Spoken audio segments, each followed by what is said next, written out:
ஆண்டவராகிய இயேசுவின் நாமத்தினாலே மறுபடியுமாக நாங்கள் வாழ்த்தி வரவேற்கிறோம். நம்ம இருக்க பாஸ்டர் பிலிப் அவர்கள் ஒரு ஆரம்ப ஜெபத்தை நம்மத்திலே ஏறெடுப்பாங்க. நீங்கள் இருக்கிற இடத்திலேயே கண்களை மூடினால் போதும். நீங்கள் ஆண்டவரை அறிந்த பிள்ளைகளாக இருக்கலாம், அறியாத பிள்ளைகளாக இருக்கலாம். இருக்கிற இடத்துல நம் கடவுளை நோக்கி பார்க்க வேண்டிய ஒரு நேரமாக இருக்குது. Only 1 minute. Please close your eyes for prayer. இல்லை கண்களை மூடலாமா? Good. Praise the lord. Praise the lord. Pastor Philip ஒரு சிறிய ஜெபம் பண்ணுவோம். நம்ம எல்லாரும் கண்களை மூடி நம்ம கர்த்தரை நோக்கி பார்ப்போம். அல்லேலூயா, அல்லேலூயா. என் நாட்கள் முடியும் வரை, என் ஜீவன் பிரியும் வரை, என் சுவாசம் மொழியும் வரை உம்மையே ஆராதிப்பே, உம்மையே ஆராதிப்பே, உம்மை ஆராதிப்பே, உம்மை ஆராதிப்பே, உம்மை ஆராதிப்பே, இயேசுவே உம்மை ஆராதிப்பே. என் நாட்கள் முடியும் வரை, என் ஜீவன் பிரியும் வரை, என் சுவாசம் முடியும் வரை ஆராதிப்பே, ஆராதிப்பே. நாட்கள் முடியும் வரை நோக்கி பார்க்கிறோம். கத்த இந்த நாளிலும் ஆண்டவரே கத்தாவை தேர்வுக்காக ஆயத்தமாக கொண்டிருக்கிற அருமையான ஆண்டவரே வாலிப பிள்ளைகளுக்காக நாங்கள் செபிக்கிறோம். ஐயா கத்தர் இந்த நாள் கத்தர் உண்டு பண்ணின நாள், இதில் மகிழ்ந்து களி கூறுங்கள் என்று சொன்னது போல அருமையான இந்த பிள்ளைகளை கத்தர் இந்த நாட்களில் ஆண்டவரே எங்கள் சபையில் நீ கூடி வர செய்த கிருபைக்காய் ஆண்டவரே இவர்களுக்காக ஏற்படுத்தின இந்த நாட்களுக்காக நாங்கள் நன்றி செலுத்துகிறோம். ஐயா நாங்கள் நன்றி செலுத்துகிறோம். ஆண்டவரே ஆண்டவரே எத்தனை ஆண்டவரே அன்பு இவர்கள் மேலே நீ வைத்திருக்கிறீர். ஆண்டவரே இந்த பிள்ளைகள் இந்த பரீட்சை எழுதுகிற நாட்களில் ஆண்டவரே உம்முடைய கரம் அவர்களோடு இருக்கட்டும். ஐயா அவர்களோடு இருக்கட்டும். ஆண்டவரே பயந்திருக்கிற எல்லாம் பயத்தையும் ஆண்டவரை நீங்கள் எடுத்து போடுங்க. ஆண்டவரே ஒவ்வொரு சப்ஜெக்டிலும் இந்த பிள்ளைகள் கேட்ட ஞானத்தை தாங்கப்பா. இந்த நாளிலும் இந்த ஆராதனையில் இந்த மாலை ஆராதனையில் கத்தாவே இந்த பிள்ளைகளுக்காக ஆண்டவரே நாங்கள் வருகிறோம். ஐயா நீர் இந்த பிள்ளைகளை ஆசீர்வதியும். ஆண்டவரே அப்பா துவக்கம் முதல் முடிய வரையும் முடியும் ஒரு பிரசன்னம் எங்கள் மத்தியில் இருக்கட்டும். ஆண்டவரே இந்த பிள்ளைகளோடு இருக்கட்டும். ஐயா இந்த பிள்ளைகளுக்கு தேவையான ஆண்டவரே வார்த்தைகளை தேவையான ஆலோசனைகளை கத்தனை கொடுத்து இந்த நாளிலே ஒவ்வொரு பிள்ளைகளையும் ஓ ரபல சதனமா கத்திரா ஓ நீ பலப்படுத்த முடியாது ஜெபிக்கிறோம். நீர் வாரும் ஐயா. இந்த ஆராதனைக்குள்ளே நீங்க வாங்கப்பா. இந்த ஆராதனைக்குள்ளே நீங்க வாங்க ஆண்டவரே. பாட போற பாடல்கள் ஆண்டவரே, ஆராதனை பகுதிகள் ஆண்டவரே, அருமையான ஆண்டவரே கத்தாவை நீ கொண்டு வந்திருக்கிற ஆண்டவரே மகளோடு ஆண்டவரே இந்த பிள்ளைகளுக்கு என்ன பேச வேண்டுமோ வார்த்தை திடமாய் பலமாய் கத்தர் பேசி நல்ல ஆலோசனையை கத்தர் இந்த பிள்ளைகளுக்கு தந்து கத்தர் இந்த பரிசையை ஜெயமா முடிக்க கத்தர் கிருபை செய்யும். தாவீது சொல்லுகிறானே, உம்மாலே ஒரு சேனைக்குள்ளே பாய்வேன், உம்மாலே ஒரு மதிலை தாண்டுவேன் என்று சொன்னது போல் இந்த பிள்ளைகளுக்கு வைத்திருக்கிற இந்த மதிலை தாண்ட கத்தர் கிருபை செய்யும். குதிரையோ இத்தனை நாளுக்கு என்று ஆயத்தப்படும், ஜெயமோ கத்தரால் வரும் என்று சொன்னது போல் இந்த ஒவ்வொரு பிள்ளை இன்னைக்கு வந்திருக்கிற ஒவ்வொரு பிள்ளைகளையும் நீ ஆசீர்வதியும், நீ பலப்படுத்தும், நீ வழிநடத்தும். தொடக்கம் முதல் முடிவரும் உடைய கரம் எங்களோடு இருக்கட்டும். இயேசுவின் நாமத்தில் ஜெபிக்கிறோம் எங்கள் ஜீவனுள்ள நல்ல பிதாவே, ஆமென். நம்முடைய பைபிள் ஸ்கூல் பிள்ளைங்க முன்னாடி வந்து ஒரு 2 பாடலை பாடலாம். சேனதிவரம் கர்த்தருக்கே செலுத்துவோம் கனமும் மகிமையுமே. சேனையதிவரம் கர்த்தருக்கே ஓம் கனமும் மகிமையுமே அற்புதமே நம் அன்பினுக்கு அதை அறிந்தே அக மகிழ்வோம் அதை அறிந்தே அக மகிழ்வோம் ஜெய கிறிஸ்து முன் செல்கிறார் ஜெயமாக நடத்திடுவார் ஜெய கிறிஸ்து முன் செல்கிறார்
ஏகோவானிசி ஏற்றி பாடுவோம் எங்கள் கோடி வெற்றி கோடியே அல்லேலூயா எங்கள் கோடி வெற்றி கோடியே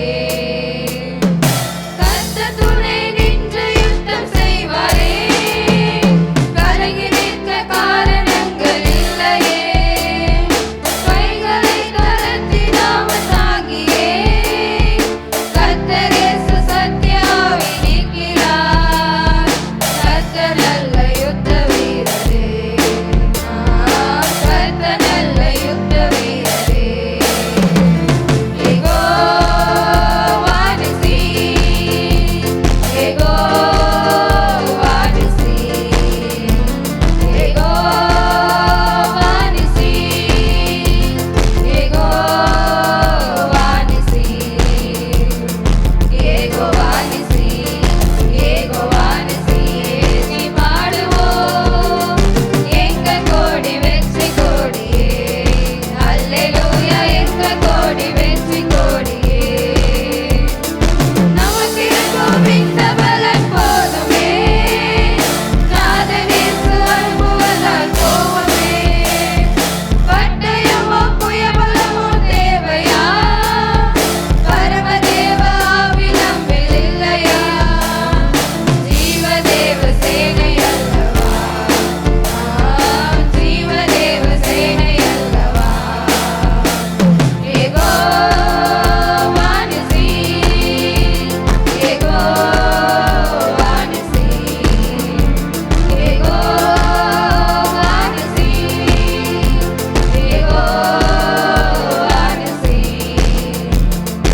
ஏகோவானிசி ஏகோவானிசி ஏற்றி பாடுவோம் எங்கள் கோடி வெற்றி கோடியே அல்லேலூயா எங்கள் கோடி வெற்றி கோடியே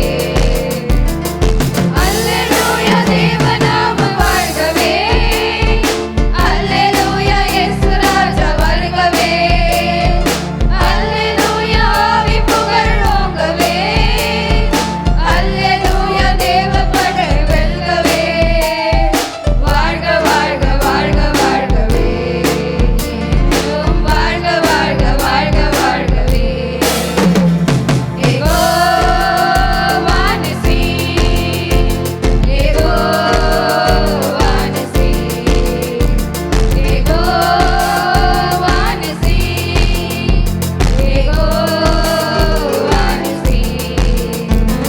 ஏகோவானிசி ஏகோவானிசி ஏற்றி பாடுவோம் எங்கள் கோடி வெற்றி கோடியே அல்லேலூயா எங்கள் கோடி வெற்றி கோடியே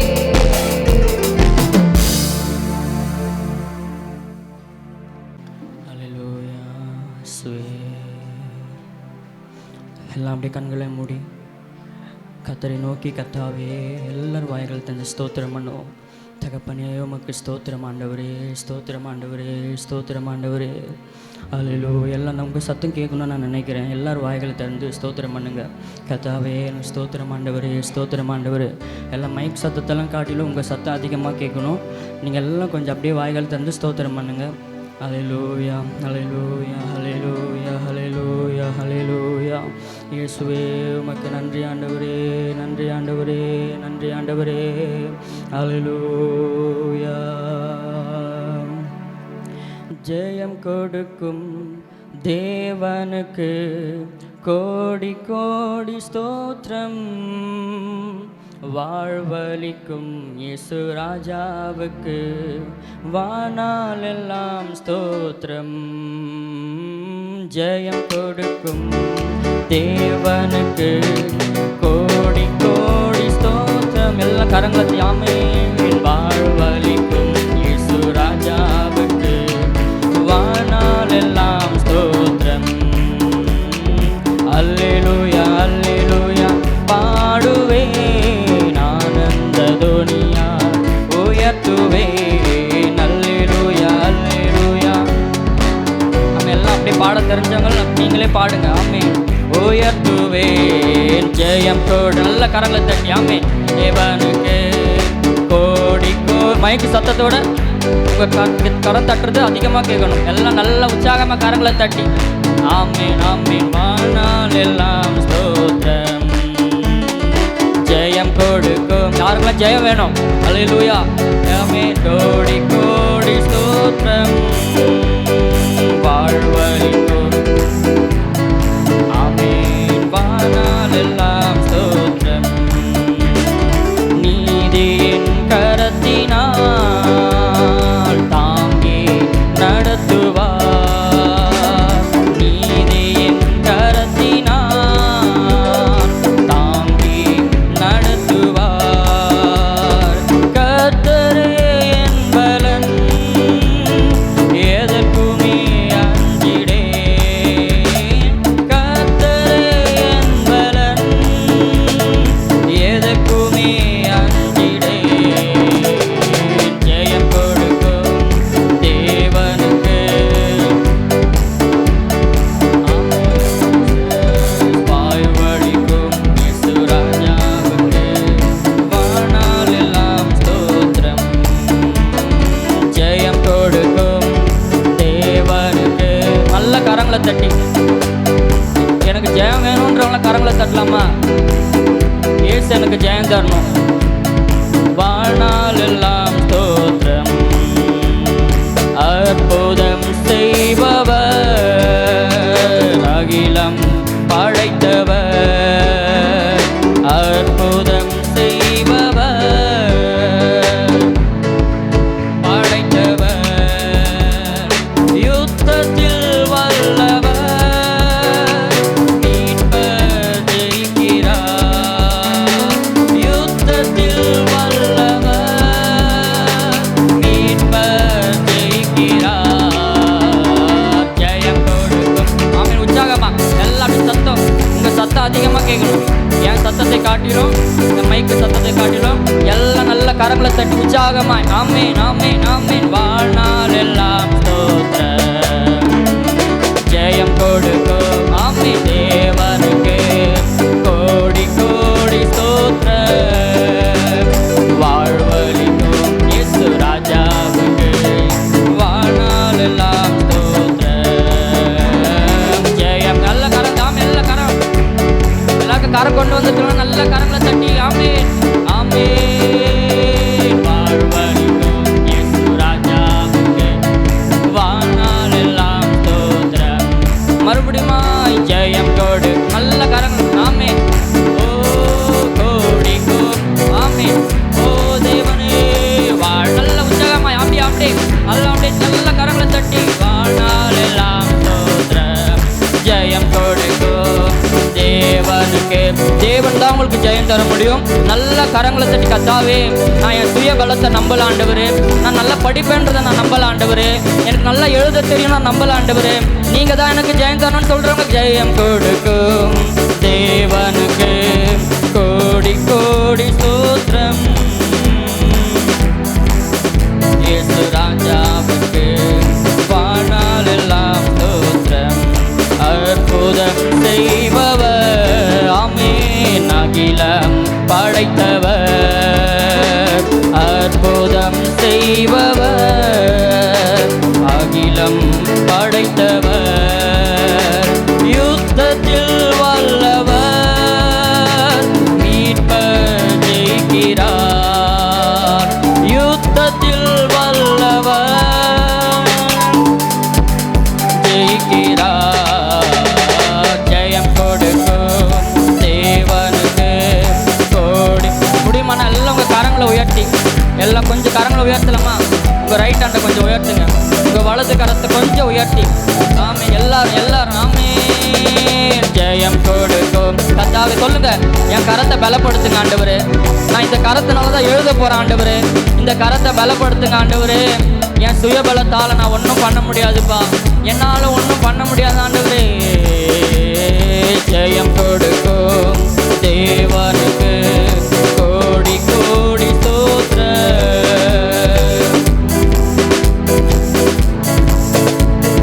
வாழ்நாள் எல்லாம் ஸ்தோத்திரம். கொஞ்சம் அப்படியே கரங்களை உயர்த்தலாமா? உங்கள் வலது கையெழுத்து உரைத்து கர்த்தாவே எனக்கு நல்லா படிக்க தெரியும் நான் நம்பி வரல ஆண்டவரே. எனக்கு நல்ல ஞானம் இருக்கு, நான் நம்பி வரல ஆண்டவரே. என்னால் முடியும்னு நான் நம்பி வரலாண்டு. கொஞ்சம் ஏதோ ஆராதனை வர்ஷிப்பை கொஞ்ச நேரம் நடத்துவாங்க, அப்படி இல்லை. இந்த ஆராதனைக்கு, இந்த எக்ஸாம் ப்ரேயருக்கு யாராவது பயந்து வந்துடுறீங்களா? எனக்கு இந்த எக்ஸாம் கத்தாவை குறித்து ரொம்ப பயமாக இருக்கு ஆண்டவரே, என்னால் கத்தாவே இன்னும் சொல்ல முடியாத ஒரு பயமாக இருக்குன்னு சொல்கிறவங்க எல்லாம் உங்கள் கரணத்தை உயர்த்தி கத்தாவே இந்த பயத்திலேருந்து எனக்கு ஒரு விடுதலை தாங்க ஆண்டவரே.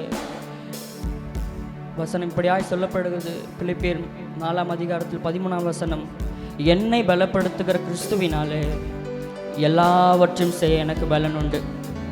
யார் நம்மளை பலப்படுத்த முடியுமா? கொஞ்சம் கண்களை மூடி கொஞ்சம் தேவனை உணர்ந்து கத்தாவே எனக்கு பலன் இல்லை ஆண்டவரே, இந்த எக்ஸாமினேஷன் நான் போகிறதுக்கான எனக்கு தைரியம் இல்லை ஆண்டவரே.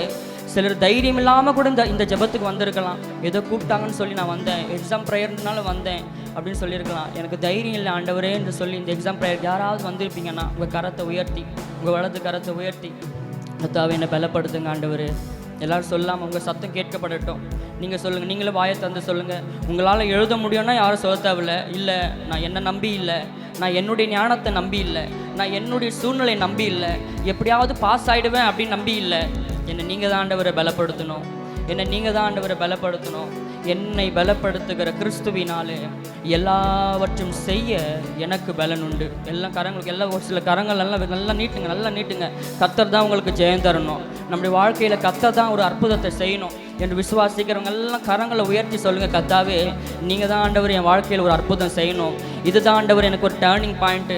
கர்த்தா, உங்கள் குடும்பத்தில் யாரும் உங்கள் அப்பா அம்மா படிக்காமல் இருந்திருக்கலாம், உங்கள் சூழ்நிலை எல்லாம் பேக்ரவுண்ட் எல்லாம் உங்களுக்கு வந்து வித்தியாசமாக இருக்கலாம். உங்களை கொண்டு தான் கர்த்தர் ஒரு பெரிய காரியத்தை செய்ய போகிறார். உன்னுடைய குடும்பத்தில் கர்த்தர் உன்னை கொண்டு தான் கர்த்தர் எழுப்ப போகிறார். நீ அநேகருக்கு கர்த்தர் உன்னை ஒரு மேன்மையாக கர்த்தர் மாற்ற போகிறார். இன்றைக்கு நீ எல்லாவற்றையும் மறந்து, நீ எல்லா சூழ்நிலை மறந்து, கொஞ்சம் ஷை பண்ணாமல், கொஞ்சம் வெட்கப்படாமல் உங்கள் கரத்தை இன்னைக்கு நீ உயர்த்தினா கர்த்தர் நாளைக்கு கர்த்தர் உன்னை உயர்த்துவார். இன்னைக்கு உன் கரத்தை நீ உயர்த்தினா கர்த்தர் நாளைய தினத்தில் கர்த்தர் உன்னை உயர்த்துவார். உன் குடும்பத்தில் அநேகர் படிக்காமல் வந்திருக்கலாம், அப்பா படிக்காமல் இருக்கலாம், அம்மா படிக்காமல் இருக்கலாம். ஆனால் இன்னைக்கு தேவன் உன்னை உயர்த்த வல்லவராக இருக்கிறார். நீ ஒரே ஒரு வார்த்தை மட்டும் சொல்லுங்க, கர்த்தாவே என்னை பலப்படுத்துங்க ஆண்டவரே, என்னை பலப்படுத்துங்க ஆண்டவரே. நான் உன் வலது கையை பிடித்து பயப்படாதே என்று சொல்லுகிறார். அல்லேலூயா. யார் யாரெல்லாம் இந்த வலது கையால் தானே நீங்கள் எக்ஸாம் எழுத போகிறீங்க, உங்கள் நல்ல கரத்தை உயர்த்துமா, எல்லாரும் தலைக்கு மேலே உங்கள் கரத்தை உயர்த்துங்க. கர்த்தாவே என் கரத்தை பலப்படுத்துங்க ஆண்டவரே. இந்த கரத்தால் தான் நான் எழுத போகிறேன் ஆண்டவரே, இந்த கரத்தினால தான் நான் எழுத போகிறேன் ஆண்டவரே. நான் என்ன நம்பி போகல, ஹேண்ட் ரைட்டிங் நல்லா இருக்கும் நான் போகல ஆண்டவரே. நான் எனக்கு நல்ல ஞாபக சக்தி இருக்குது, நான் நல்ல படிப்பேன்றதுனால போகல, நான் உங்களை நம்பி போகிறேன்றவங்க எல்லாம் அப்படியே கொஞ்ச நேரம் கரங்களை உயர்த்தி, அற்புதம் செய்பவர், அகிலம் படைத்தவர். வாழ்க்கையில் அற்புதம் செய்யணுமா? நீங்களெல்லாம் சொல்லுங்க, அற்புதம். யாருடைய வாழ்க்கையெல்லாம் கர்த்தர் எனக்கு ஒரு அற்புதத்தை செய்யணும்னு சொல்றீங்க, கர்த்தாவே இது அநேகர் கண்களுக்கு ஆச்சரியமாய் மாறும், இது அநேக கண்களுக்கு ஆச்சரியமாய் மாறும். ஓ அற்புதம் செய்பவர், அகிலம் அப்படியே கரங்களை உயர்த்தி ஆமென். அற்புதம் செய்பவர், அகிலம் படைத்தவர், அற்புதம் செய்பவர். கர்த்தாவே என் வாழ்க்கையில் ஒரு அற்புதத்தை செய்யுங்க ஆண்டவரே. கர்த்தாவே நான் தான் ஆண்டவரே குடும்பத்தில் எழும்பணும், என்ன நம்பி தான் ஆண்டவரே என் குடும்பம் இருக்குதுன்னு இன்னைக்கு யாராவது ஒரு வந்திருப்பீங்களான்னா உங்களை கொண்டுதான் கர்த்தர் பெரிய காரியங்களை கர்த்தர் உங்கள் குடும்பத்தில் கர்த்தர் செய்ய போகிறார். உங்களை கொண்டுதான் கர்த்தர் மேன்மையானவங்களை கர்த்தர் செய்ய போகிறார். இன்னைக்கு நீங்கள் சொல்லலாம், எனக்கு ஞானம் இல்லை ஆண்டவரே, நான் படித்ததெல்லாம் மறந்துடுறேன் ஆண்டவரே. என் பக்கத்தில் இருக்கிறவங்க போல எனக்கு ஞானம் இல்லாமல் இருக்கலாம், என் பக்கத்தில் இருக்கிறவங்க போல எனக்கு ஹேண்ட் ரைட்டிங் சரி நல்லா அழகாக எழுதுறது இல்லாமல் இருக்கலாம். ஆனால் இன்னைக்கு சொல்ல கர்த்தாவே எனக்கு ஞானத்தை தாங்க ஆண்டவரே, எனக்கு ஞானத்தை தாங்க ஆண்டவரே. வேதத்தில் இப்படியாய் ஒரு வார்த்தை சொல்லுகிறது, ஒருவன் ஞானத்தில் குறைவுள்ளவனாய் இருந்தால் யாவருக்கும் சம்பூர்ணமாய் கொடுக்கிறவரும் ஒருவரையும் அசட்டை பண்ணாதவருமாகிய தேவனிடத்தில் கேட்க கடவுள் என்று சொல்லப்பட்டிருக்குது. ஒரே ஒரு நிமிஷம் கரங்கள்லாம் உயர்த்தி இந்த ஜெபத்தை நான் முடிக்க போகிறேன். எல்லாரும் கரங்களை உயர்த்தி ஒரு வார்த்தை சொல்லுவோம், நீங்கள் என்னை பலப்படுத்துங்க ஆண்டவரே, நீங்கள் எனக்கு ஞானத்தை தாங்க ஆண்டவரே. எல்லாம் சொல்லாமல் ஒரே ஒரு நிமிஷம் சொல்லுங்கள் எல்லாமே. கர்த்தாவே எல்லாம் கரங்களை உயர்த்தி, கர்த்தாவே என்னை பலப்படுத்தும் ஆண்டவரே, என் நீதியின் வலது கரத்தினால் உன்னை தாங்குவேன்னு சொன்னீங்களப்பா, பயப்படாது உன் வலது கரத்தை பிடித்திருக்கிறேன்னு சொன்னீங்களா ஆண்டவரே. நீங்கள் எல்லாம் தாங்குங்கன்னு சொல்லுவோமா? ஹல்லேலூயா. அப்படியே கொஞ்சம் ஸ்தோத்திரம் பண்ணி முடிக்கலாமா? ஸ்தோத்திரம் ஆண்டவரே, என்னை பலப்படுத்தும் பலப்படுத்தும் பலப்படுத்தும் பலப்படுத்தும் பலப்படுத்தும். கர்த்தரே, நம்முடைய வாழ்க்கையில் அற்புதம் செய்யும்படியாய் இந்த எக்ஸாமினேஷனில் கர்த்தர் ஒரு அற்புதத்தை உங்களுக்கு தரும்படியாய் கூட கர்த்தரை நாம் ஸ்தோத்திரம் பண்ணுவோம். ஸ்தோத்திரம் ஸ்தோத்திரம் ஸ்தோத்திரம் ஸ்தோத்திரம். Please be seated. மத்தியில் இருக்க பாஸ்டர் முத்தையா முன்பாக வந்து ஒரு சின்ன ஜெபம் பண்ணுவாங்க. பரிசுத்த பிதாவே, உம்மை துதிக்கிறோம், உம்மை ஸ்தோத்தரிக்கிறோம். என்னை பலப்படுத்துகிற கிறிஸ்துவினாலே எல்லாவற்றையும் செய்ய எனக்கு பலனுண்டு என்று எழுதியிருக்கிறதே. இந்த அருமையான இன்றைக்கு கூடியிருக்கிற இந்த அருமையான பிள்ளைகளை நம்முடைய கரங்களை நாங்கள் ஒப்பு கொடுத்து ஜெபிக்கிறோம். ஆண்டவரே, பிள்ளைகள் இந்த நாளிலும் வந்தது நல்லது என்று சொல்லத்தக்கதாய் தகவலை தொடர்ந்து நீர் கொடுக்க போகிற ஆலோசனைகளுக்காக நாங்கள் நன்றி செலுத்துகிறோம். பிள்ளைகளுக்காக நன்றி செலுத்துகிறோம். ஆண்டவரே, தகவலை பயத்தோடு ஒருவேளை பிள்ளைகள் தேவ சமூகத்தில் வந்திருப்பார்கள். ஆனால் எல்லா பயத்தையும் பிள்ளைகளை விட்டு நீர் அப்புறப்படுத்த முடியாது செபிக்கிறோம். திகிலுக்கு தூரமாவாய் என்று வாசிக்கிறோமே. பிள்ளைகளை குறித்து தகப்பனே, அவர்களுக்கு இருக்கிற எல்லா பயங்கள், எல்லா குழப்பங்கள், கேள்விகள் எல்லாவற்றையும் கர்த்தர் நீர் இந்த நாளிலும் இந்த கூட்டத்தின் மூலமாய் ஒரு பெரிய விடை தரும்படியாய் செபிக்கிறோம். தொடர்ந்து நீர் நடத்துவீராக. பிள்ளைகளை ஆசீர்வதித்து அனுப்ப முடியாது செபிக்கிறோம். இயேசுவின் நல்ல நாமத்தில் பிதாவே.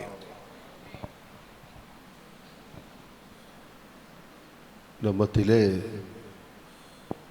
Anna Nagar ஈவாட் school ஹெட்மிஸ்ஸஸ் சுனிரா Samuel madam நம்ம மத்தியில் இருப்பது நம்ம மிகுந்த மகிழ்ச்சி.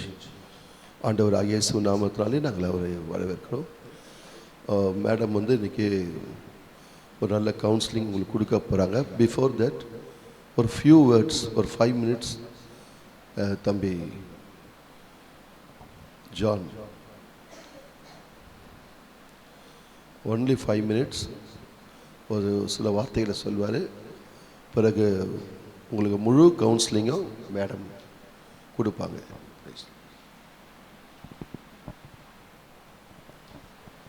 கர்த்தருடைய பரிசுத்த நாமம் மகிமைப்படுவதாக. அண்ணா வந்து எக்ஸாம் பற்றி சில விஷயம் பேச சொன்னாங்க. அதுக்கு முன்னாடி என்னுடைய சாட்சி வந்து ஒரு சின்ன சாட்சியை நான் சொல்லிடுறேன். நான் என் தங்கச்சி, அம்மா, அப்பா எல்லோரும் இந்த சபையை சார்ந்தவங்க தான். சின்ன வயசுலேருந்தே இந்த சபையில் இருந்தால் வளர்ந்து வரோம். அப்பா மட்டும்தான் ஒர்க் பண்ணிகிட்டு இருந்தாங்க, நானும் தங்கச்சியும் படிச்சுட்டு இருந்தோம்.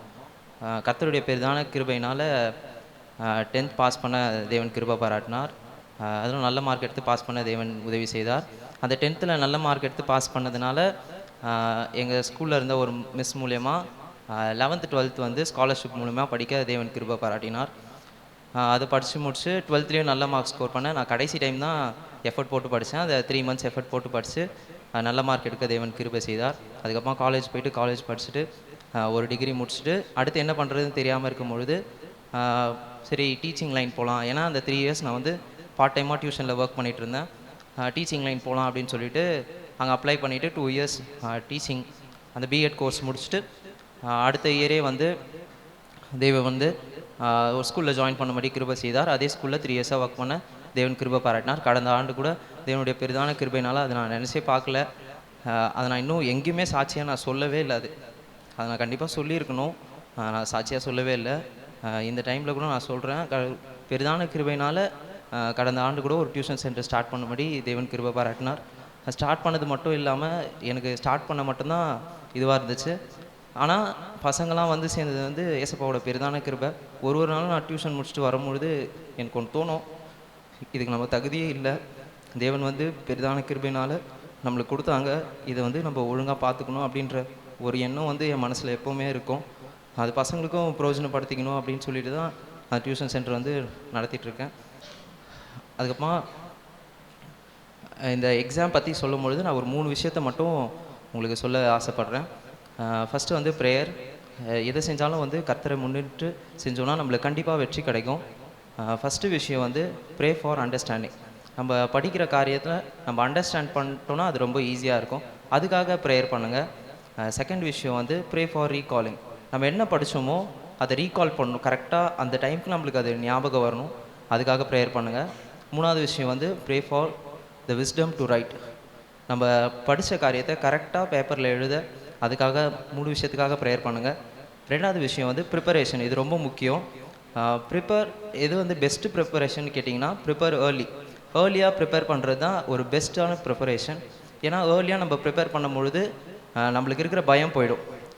அதுக்கப்புறமா பார்த்துக்கலான்னு ப்ரோக்ராஸ்டினேட் பண்ணிகிட்டே இருந்தோன்னா முடியாது. ஏர்லியாக ப்ரிப்பேர் பண்ண ஆரம்பிங்க. தேர்ட் ஒன் வந்து ப்ரிப்பேர் ஃபுல்லி. இதான் இம்பார்ட்டண்ட் கிடையாது. ஏன்னா எது கேட்பாங்கன்னே தெரியாது கொஷின் பேப்பரில்.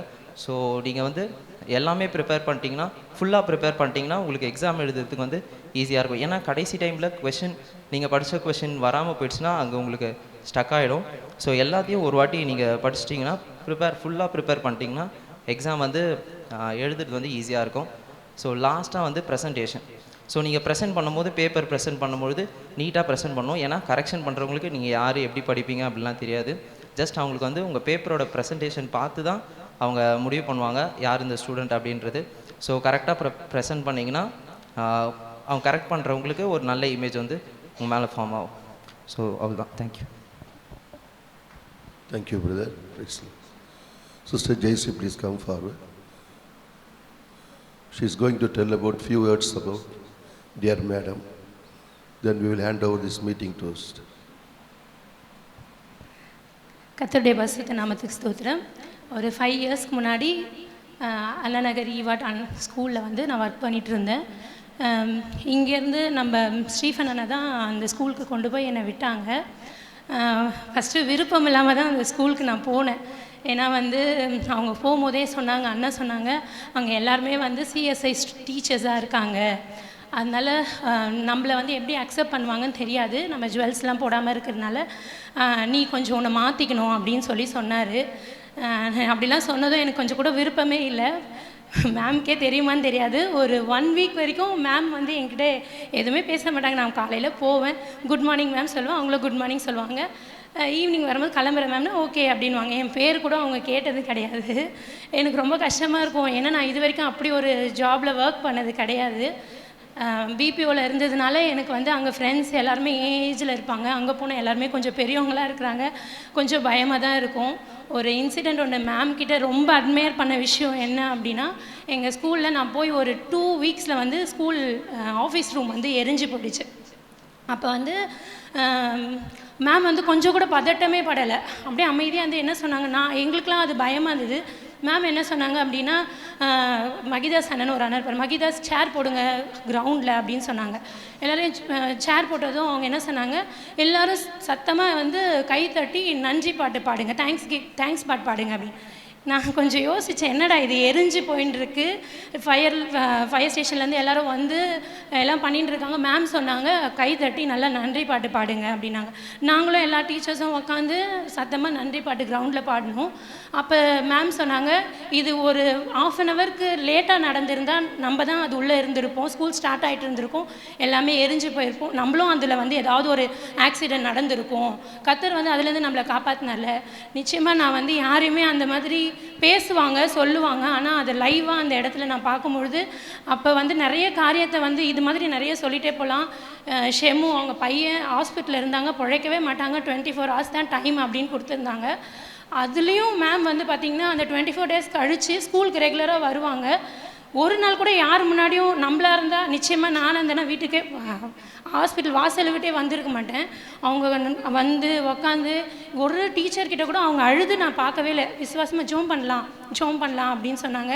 இன்றைக்கி அவன் வந்து உயிருள்ள சாட்சியாக கர்த்தர் வந்து மகனை வச்சுருக்காங்க. இந்த மாதிரி அவங்கள பற்றி நிறைய விசுவாசத்தில் நிறைய சாட்சிகள் சொல்லலாம். நிறைய காரியங்களை நான் அவங்கக்கிட்டேருந்து கற்றுக்கிட்டேன். கர்த்தருக்கு நன்றி செலுத்துகிறேன். அந்த மாதிரி விசுவாசத்தில் அவங்க வந்து கொஞ்சம் நம்ம கேள்வி தான் படுவோம், ஆனால் அவங்க வாழ்ந்து காட்டுறதை நான் ஒரு 5 years அவங்க கூட இருந்து பார்த்துருக்கேன். Thank you ma'am. தேங்க்யூ. எல்லாருக்கும் தெரியுதுன்னா கர்த்தருடைய பரிசு நாம மகிமை அடையும்படியாய் இந்த நாளிலே கூட எனக்கு இந்த அருமையான ஒரு சந்தர்ப்பத்தை ஆப்பர்ச்சுனிட்டி கொடுத்த என் தேவாதி தேவனுக்கு முதலாவது நான் நன்றி செலுத்துகிறேன். நான் நிற்பதும் நிர்மூலமாகாமல் இருப்பதும் கர்த்தருடைய சுத்த கிருபை. ஒவ்வொரு நாளும் ஜெயஸ்ரீ சொன்ன அளவுக்கு நான் அவ்வளோ விசுவாசத்தில் இருக்கிறேன்னா என்னன்னு எனக்கு தெரியல. ஆனால் ஒவ்வொரு நாளும் ஆண்டவர் என்னை வழி நடத்தி கொண்டு இருக்கிறார். அதற்காக அவருக்கு நான் நன்றி செலுத்துகிறேன். அடுத்தது என்னுடைய பெற்றோர். எங்கள் அப்பா அம்மா 2 பேருமே இப்போ இல்லை, மரித்து போய்விட்டார்கள். ஆனால் நான் எங்கே போனாலும் என்னுடைய பெற்றோரை மறக்கிறதே கிடையாது. அவங்க என்னுடைய வாழ்க்கையில் விதைத்த விதைகள் தான் இன்றைக்கி நான் இவ்வளோ தூரம் நிற்கும்படியாக ஆண்டவர் உதவி செய்திருக்கிறார். அவர்கள் என்னை வளர்த்த விதம், எனக்கு போதித்த விதம், அந்த நாட்களில் இப்போ உங்களுக்கெல்லாம் கூட சில நேரத்தில் அப்பா அம்மா வந்து பைபிள் வாசி ஜெபம் பண்ணு அப்படின்னா கொஞ்சம் கஷ்டமாக இருக்கும்ல. எனக்கும் அப்படி இருந்த நாட்கள் உண்டு. ஆனால் இன்றைக்கி அதனுடைய பலனை நான் பார்க்கும்பொழுது ஆண்டவருக்கு நான் என்னுடைய பெற்றோருக்காக நன்றி செலுத்துகிறேன். அப்புறம் என்னுடைய சண்டே ஸ்கூல் டீச்சர்ஸை நான் ஒரு நாள் மறந்ததே கிடையாது. நான் சின்னதில் இருந்ததுலேருந்து என்னுடைய சண்டே ஸ்கூல் டீச்சர்ஸ் எப்படியா என்னை ஒவ்வொரு ஞாயிற்றுக்கிழமையிலையும் போதித்து என்னை நடத்தி இருக்கிறார்கள். அதற்காக அவர்கள் எல்லாருக்காகவும் கூட நான் ஆண்டவருக்கு நன்றி செலுத்துகிறேன். இந்த நாளில் இந்த நல்ல ஒரு ஆப்பர்ச்சுனிட்டி எனக்கு ஏற்படுத்துவதற்கு வழிவகுத்த ஜெயஸ்ரீக்கு என்னுடைய நன்றி. பாஸ்டர் ஐயா அவர்களுக்கும் அவருடைய குடும்பத்திற்கும் இங்கே வந்திருக்கிறவங்க அனைவருக்கும் என்னுடைய நன்றியை தெரிவித்துக் கொள்கிறேன். நம்ம ஆரம்பிக்கிறதுக்கு முன்னால் ஒரு சின்ன ஜெபம் செய்வோம். இதோ மனிதர்கள் மத்தியில் வாசம் செய்பவரே, எங்கள் நடுவிலே வசித்திட விரும்பிடும் தெய்வமே, இதோ மனிதர்கள் மத்தியில் வாசம் செய்பவரே, எங்கள் நடுவிலே வசித்திட விரும்பிடும் தெய்வமே, உமக்கு சிங்காசனம் அமைத்திட உம்மை துதிக்கிறோம் இயேசுவே, பரிசுத்த அலங்காரத்துடனே உம்மை தொழுகிறோம் இயேசுவே, உமக்கு சிங்காசனம் அமைத்திட உம்மை துதிக்கிறோம் இயேசுவே, பரிசுத்த அலங்காரத்துடனே உம்மை தொழுகிறோம் இயேசுவே, எங்கள் மத்தியில் உலாவிடும் எங்களோடென்றும் வாசம் செய்யும், எங்கள் மத்தியில் உலாவிடும் எங்களோடென்றும் வாசம் செய்யும். உம்மை துதிக்கிறோம் கர்த்தாவே, உம்மை ஸ்தோத்திரிக்கிறோம். அப்பா, நீர் தந்த இந்த நல்ல வேலைக்காய் உமக்கு நன்றி செலுத்துகிறோம் ராஜா. இந்த இடத்துல உம்முடைய பிரசன்னம் இருப்பதற்காய் நன்றி செலுத்துகிறோம். அப்பா, இந்த நேரத்தில் கூட அடிமை என்னை நீர் மறைப்பீராக, உம்முடைய சிலுவை நிழலில் நீர் மறைத்து கொள்ள வேண்டும் என்று நான் ஜெபிக்கிறேன் கர்த்தாவே.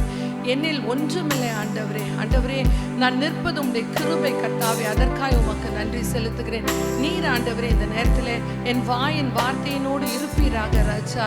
கேட்கிற ஒவ்வொரு பிள்ளையினுடைய செவியிலும் ஆண்டவரே உம்முடைய சத்தம் தொனிக்கட்டும் என்று நாங்கள் ஜெபிக்கிறோம் கர்த்தாவே. நீர் இந்த இடத்துல இந்த முழு காரிய நேரத்திலும் நீர் மாத்திரம் மகிமைப்படுவீராக. சகல துதி கனம் மகிமை யாவும் உமக்கு செலுத்துகிறோம். இயேசு கிறிஸ்துவின் நல்ல நாமத்தில் ஜெபிக்கிறோம் எங்கள் பரலோக தகப்பனே, ஆமென். ஜெயஸ்ரீ சொன்ன மாதிரி நான் எங்கே போனாலும் என்னுடைய மகனுடைய சாட்சியை நான் சொல்லாமல் வர்றது கிடையாது. நான் முதல்ல ஒரு ஃபியூ மினிட்ஸ் அந்த சாட்சியை மட்டும் நான் சொல்லிவிட்டு நான் இன்றைக்கி என்ன பண்ண சொல்லணுமோ அதை நான் சொல்கிறதுக்கு கடந்து போகிறேன். என்னுடைய மகன் வந்து 11th ஸ்டாண்டர்ட் படிக்கும்பொழுது அவன் last exam business maths exam எழுதிட்டு, போர்டு எக்ஸாம் எழுதிட்டு வீட்டுக்கு வந்து ஒரு 5 o'clock எக்ஸாம் முடிஞ்சு ஒரு 5:15 போல் இருக்கும். எனக்கு அவன் ஃபோன் பண்ணால், இந்த மாதிரிம்மா நான் எக்ஸாம் முடிச்சுட்டு வீட்டுக்கு வந்துட்டேன் அப்படின்னு சொல்லிட்டு சொன்னான். எப்படி தம்பி எழுதின எக்ஸாம் அப்படின்னு நான் கேட்டேன். ஏன்னா காலையில் நான் தான் அவனை ஸ்கூலுக்கு எங்கள் ஸ்கூலுக்கு போகிற வழியில் அவனை ஸ்கூலில் விட்டுட்டு நான் ஸ்கூலுக்கு போனேன். ஸோ நல்லா பண்ணம்மா அப்படின்னா, அப்புறம் எனக்கு கொஞ்சம் டயர்டாக இருக்குது, நான் தூங்க போகிறேன் அப்படின்னு சொன்னான். ஸோ நான் என்ன சொன்னேன், நீ ஹால்லேயே படுத்துக்கோப்பா, ரூமில் படுத்தினா என் டாட்டர் வந்து படிச்சுட்டு இருக்கா, மதுராந்தகத்தில் படிக்கிற ஒரு காலேஜில். அக்கா வந்து கதவு பெல் அடிச்சால்னா உனக்கு சத்தம் கேட்காது, அதனால நீ ஹாலில் படுத்துக்கோ அப்படின்னு நான் சொல்லிவிட்டு ஃபோனை வச்சுட்டேன். அன்றைக்கி எனக்கு கொஞ்சம் வேலைகள் எல்லாம் இருந்துச்சு. அதெல்லாம் முடிச்சுட்டு நான் வீட்டுக்கு போகும்போது ஆல்மோஸ்ட் ஒரு 7 o'clock ஆயிடுச்சு. நான் வீட்டுக்குள்ளே என்ட்ரு பண்ணுறேன். ஃப்ளாட்ஸில் தான் இருக்கோம். நான் வீட்டுக்குள்ளே என்ட்ரு பண்ணுறேன். என்னுடைய கணவரும் என்னுடைய மகளும் எதிர்க்க வெளியே வராங்க. எங்கே போகிறீங்க அப்படின்னு கேட்டேன். இல்லை ஒன்றும் இல்லை, ஷெம்மு, அவன் பேர் ஷெம்முக்கு கொஞ்சம் உடம்பு முடியல, பக்கத்தில் ஹாஸ்பிட்டலில் அட்மிட் பண்ணியிருக்கோம் அப்படின்னு சொல்லிட்டு சொன்னாங்க. எனக்கு என்ன ஆச்சுன்றதே எனக்கு தெரியல. சரின்னு சொல்லிட்டு உடனே நான் என்ன பண்ணேன், ஒன்றும் இல்லை வா அப்படின்னாங்க. சரி நானும் போனேன். போய் பார்த்தா என்னுடைய மகன் வந்து ஒரு மரக்கட்டை மாதிரி படுத்திருந்தான், ஒரு லாக் மாதிரி படுத்திருந்தான். ஒரு செயல் கிடையாது, கண்ணு திறக்கலை, ஐசியூவில் இருக்கான். என்ன ஆச்சுன்னே எனக்கு ஒன்றுமே தெரியலை. எனக்கு என்ன பேசணும்னு தெரியல, யாருக்குமே என்ன சொல்கிறதுனே தெரியல. ஸ்கேன் எடுக்கணும் அப்படின்னு சொல்லிட்டு டாக்டர் சொன்னாங்க. சரி உடனே ஒரு சிடி ஸ்கேன், எம்ஆர்ஐ ஸ்கேன் எல்லாம் எடுத்து பார்த்தா இந்த பிரெயினுக்கு போகிற அந்த பிளட் வெசல், அது பேர் வந்து பிரெயின் ஸ்டெம், அந்த இந்த கழுத்துக்கிட்ட அது போய் அதுக்கப்புறமா தான் லெஃப்ட் சைடு ரைட் சைடு 2 ஆர்ட்ரிஸாக பிரிஞ்சு பிரெயினுக்கு பிளட் சப்ளை போகுமா. அந்த பிரெயின் ஸ்டெம்மில் வந்து அவனுக்கு ஒரு கிளாட் இருக்குது, ஒரு பிளாக் இருக்குது. இது எப்படி வந்துச்சு, எப்போ வந்துச்சு யாருக்குமே தெரியாது. பார்க்கலாம் என்ன பண்ணுறது அப்படின்னு சொல்லிட்டு சொன்னாங்க. ஐசியூவில் வச்சுருந்தாங்க. அது வந்து ஒரு சின்ன ஹாஸ்பிட்டல் தான். அப்புறம் எங்களுக்கு தெரிஞ்ச ஒருத்தர் திருவத்தியூரில் சுகம் ஹாஸ்பிட்டல் அப்படின்னு ஒரு ஹாஸ்பிட்டல் இருக்குது, அங்கே அந்த டாக்டர் எங்களுக்கு தெரியும். ஸோ அவருக்கு ஃபோன் பண்ணி இந்த மாதிரி சொல்கிறாங்க அண்ணன், எனக்கு என்ன பண்ணுறதுன்னு தெரியல அப்படின்னு சொன்னேன். நீங்கள் அவனை ஷிஃப்ட் பண்ண முடியும்னா தம்பியை நீங்கள் இங்கே கூட்டிகிட்டு வந்துடுங்க எங்கள் ஹாஸ்பிட்டலுக்கு, அது ஒரு பெரிய ஹாஸ்பிட்டல். சரி இந்த டாக்டர்கிட்ட கேட்டால் ஆம்புலன்ஸில் வச்சு ஷிஃப்ட் பண்ணிடலாம் அப்படின்னு சொன்னாங்க. ஸோ அவனை ஷிஃப்ட் பண்ணி கொண்டு போயிட்டோம். திருப்பியும் ஸ்கேன் எல்லாம் எடுத்தாங்க. எடுத்து பார்த்துட்டு அந்த டாக்டர் சொன்னது வந்து, இப்போ நாங்கள் எதுவுமே உங்களுக்கு சொல்ல முடியாது, எப்போ இந்த கிளாட் ஃபார்ம் ஆச்சுன்றது யாருக்குமே தெரியலை. ஏன்னா இந்த கிளாட் ஃபார்ம் ஆகி ஒரு 3 ஹவருக்குள்ளே ஒரு இன்ஜெக்ஷன் போட்டால் அந்த இது கரைஞ்சிரும், அந்த ரத்தக்கட்டு. ஆனால் இது எப்போ ஃபார்ம் ஆச்சுன்னு தெரியல, பார்க்கலாம் என்ன பண்ண முடியும் அப்படின்னு பார்க்கலாம். அவருக்கு வந்திருக்கிறது ஸ்ட்ரோக், கை கால் செயல் இழந்து போயிருக்கு. திருப்பியும் அவர் வந்து சுயநினைவுக்கு வருவாரான்னு தெரியாது அப்படின்னு சொல்லிட்டு ட்ரீட்மெண்ட் ஸ்டார்ட் பண்ணிட்டாங்க. அண்ட் ட்ரீட்மெண்ட் கொடுக்கும்பொழுது இந்த பிரெயின் வந்து என்லார்ஜ் ஆகிடும், பெருசாகும். அப்போ பெருசாகும்பொழுது அவருக்கு மூச்சு விட கஷ்டம், மூச்சு திணறல் வரும். அதனால வென்டிலேட்டரில் போடுவோம். அதனால் உங்களை யாரையும் நாங்கள் ஐசியூ உள்ள கூட நாங்கள் அலோவ் பண்ண முடியாது, எப்படி என்ன நடக்கும்னு தெரியாது, 48 hours பொறுத்து தான் நாங்கள் எதுவுமே சொல்ல முடியும் அப்படின்னு சொல்லிட்டாங்க. எங்களுக்கு அழக்கூட தெரியல, அந்த நேரம் என்ன பண்ணணுன்னே தெரியல, வெறும் ஜபந்தான் பண்ணிகிட்ருந்தோம். அடுத்து ஒரு 1 day பொறுத்து டாக்டர் வந்து என்ன சொன்னார், நேற்று ஃபுல்லாக அவனுக்கு வந்து வென்டிலேட்டர் வைக்க வேண்டிய ஒரு சூழ்நிலை வரலை, ட்ரீட்மெண்ட் ஆரம்பிச்சிட்டோம் ஆனால் வென்டிலேட்டர் வைக்க வேண்டிய ஒரு சூழ்நிலை இல்லை, அதனால் பார்க்கலாம் அப்படின்னு சொன்னார். அடுத்த நாள் நைட் நாங்கள் வெயிட் பண்ணிகிட்ருக்கோம். அவர் வந்து என்ன சொன்னார் அப்படின்னா, இப்போ தான் ஒரு ஸ்கேன் எடுத்துகிட்டு வந்தோம், அந்த பிளட் கிளாட் நடுவில் ஒரு பேசேஜ் உண்டாயிருக்கு, எப்படி அது அடைச்சிருந்துச்சோ அது நடுவில் ஒரு பாதை மாதிரி ஒன்று உண்டாயிருக்குது, பிளட்டு போக ஆரம்பிச்சிருக்கு பிரெயினுக்கு. அது மட்டும் இல்லாமல் அந்த பிளட் கிளாட் இருந்த இடத்துக்கு மேலே புது பிளட் வெசல்ஸ் வளர்ந்துருக்குது. இது வரைக்கும் நான் இந்த மாதிரி ஒன்று பார்த்ததே இல்லை அப்படின்னு டாக்டர் சொன்னார். இது நிச்சயமாக ஆண்டவர் செய்த ஒரு அற்புதம். அவனுக்கு மறுவாழ்வை கொடுத்து ஆண்டவர் வந்து, அவன் கை கால் செயல் இல்லாமல் இருந்தான், ஃபிசியோதெரப்பி கொடுத்து இது வந்து ஏப்ரலில் நடந்துச்சு. அடுத்த 1 year or 2 yearsக்கு அவனை வந்து நீங்கள் ஸ்கூலுக்கு அனுப்பக்கூடாது, படிக்கலாம் வைக்கக்கூடாதுன்னு சொன்னாங்க. ஆனால் உங்களுக்கு எல்லாருக்கும் தெரியும், ஒரு 16 வயசு பிள்ளைக்கு எப்படி இருக்கும், எனக்கு ஏன் இப்படி, நான் மட்டும் ஏன் இப்படி படுத்திருக்கணும் அப்படின்னு ரொம்ப கோவப்படுவான். நான் ஸ்கூலுக்கு போகணும், அவனுக்கு நடக்கவே முடியாது, ஸ்ட்ரெச்சரில் வச்சு தான் வீட்டுக்கு கூட்டிகிட்டு வந்தோம். ஆனால் நான் ஸ்கூலுக்கு போனோம், நான் ஜூனில் ஸ்கூலுக்கு போனோம், டெய்லி போராட்டமாக இருக்கும் எங்களுக்கு வீட்டில். சரி பார்க்கலாம், நான் கடவுள் கிருபையில் அந்த ஒரே மாதத்தில் அவன் நடக்க ஆரம்பித்து திருப்பியும் ஜூன் மாதம் ஸ்கூலுக்கு போய் ஒரு நாள் கூட அவன் வந்து இந்த ஒரு பலவீனத்தினால அவன் லீவே போடலை. +2 74% எடுத்து அவன் கிளியர் பண்ணான் கடவுளுடைய கிருபையினால். அதுக்கப்புறம் அவனுக்கு வந்து ஹோட்டல் மேனேஜ்மெண்ட் படிக்கணும் அப்படின்னு சொல்லிட்டு ஒரு ஆசை. சரி என்ட்ரன்ஸ் எக்ஸாம், நம்ம JEE என்ஜினியரிங் எழுதுகிற எக்ஸாம் மாதிரி எக்ஸாம் எழுதி அதையும் கிளியர் பண்ணிட்டான். இப்போ அடுத்தது கவுன்சிலிங். இவனுக்கு இப்போ வந்து லைஃப் லாங் மெடிசன், இன்றைக்கு வரைக்கும் அவர் மெடிசன் போட்டுட்டு தான் இருக்கிறாரு. பிபிக்கு மெடிசன் போடுறாரு, தைராய்டுக்கு மெடிசன் போடுறாரு, பிளட்டை தின்னாக வைக்கிறதுக்காக பிளட் தின் ஈகோஸ்பிரின் போட்டுட்டு தான் இருக்கார். ஸோ இப்போ அவனுக்கு அப்போ தான் முடிஞ்சு 1 இயர் தான் ஆகுது. எங்கே அவனை அனுப்புறது? ஏன்னா அப்போ வந்து ஹைதராபாத்லேயும் பெங்களூர்லேயும் 2 சென்டர் தான் இருக்குது அப்படின்னு சொல்லிட்டு சொன்னாங்க. சரி, கவுன்சிலிங்க்கு போனால் கடவுளுடைய பெரிதான கிருபையினால் அவனுக்கு சென்னையில் தரமணியில் உள்ள காலேஜ், சென்ட்ரல் கவர்மெண்ட் காலேஜில் சீட் கிடச்சிச்சு. ஸோ அதையும் ஆண்டவர் அருமையாக செஞ்சு கொடுத்தாரு. 3 இயர்ஸ் படித்து முடித்தான். முடித்த பின்னே நிறைய போராட்டங்கள் அவன் வாழ்க்கையில் வந்துகிட்டே இருந்துச்சு.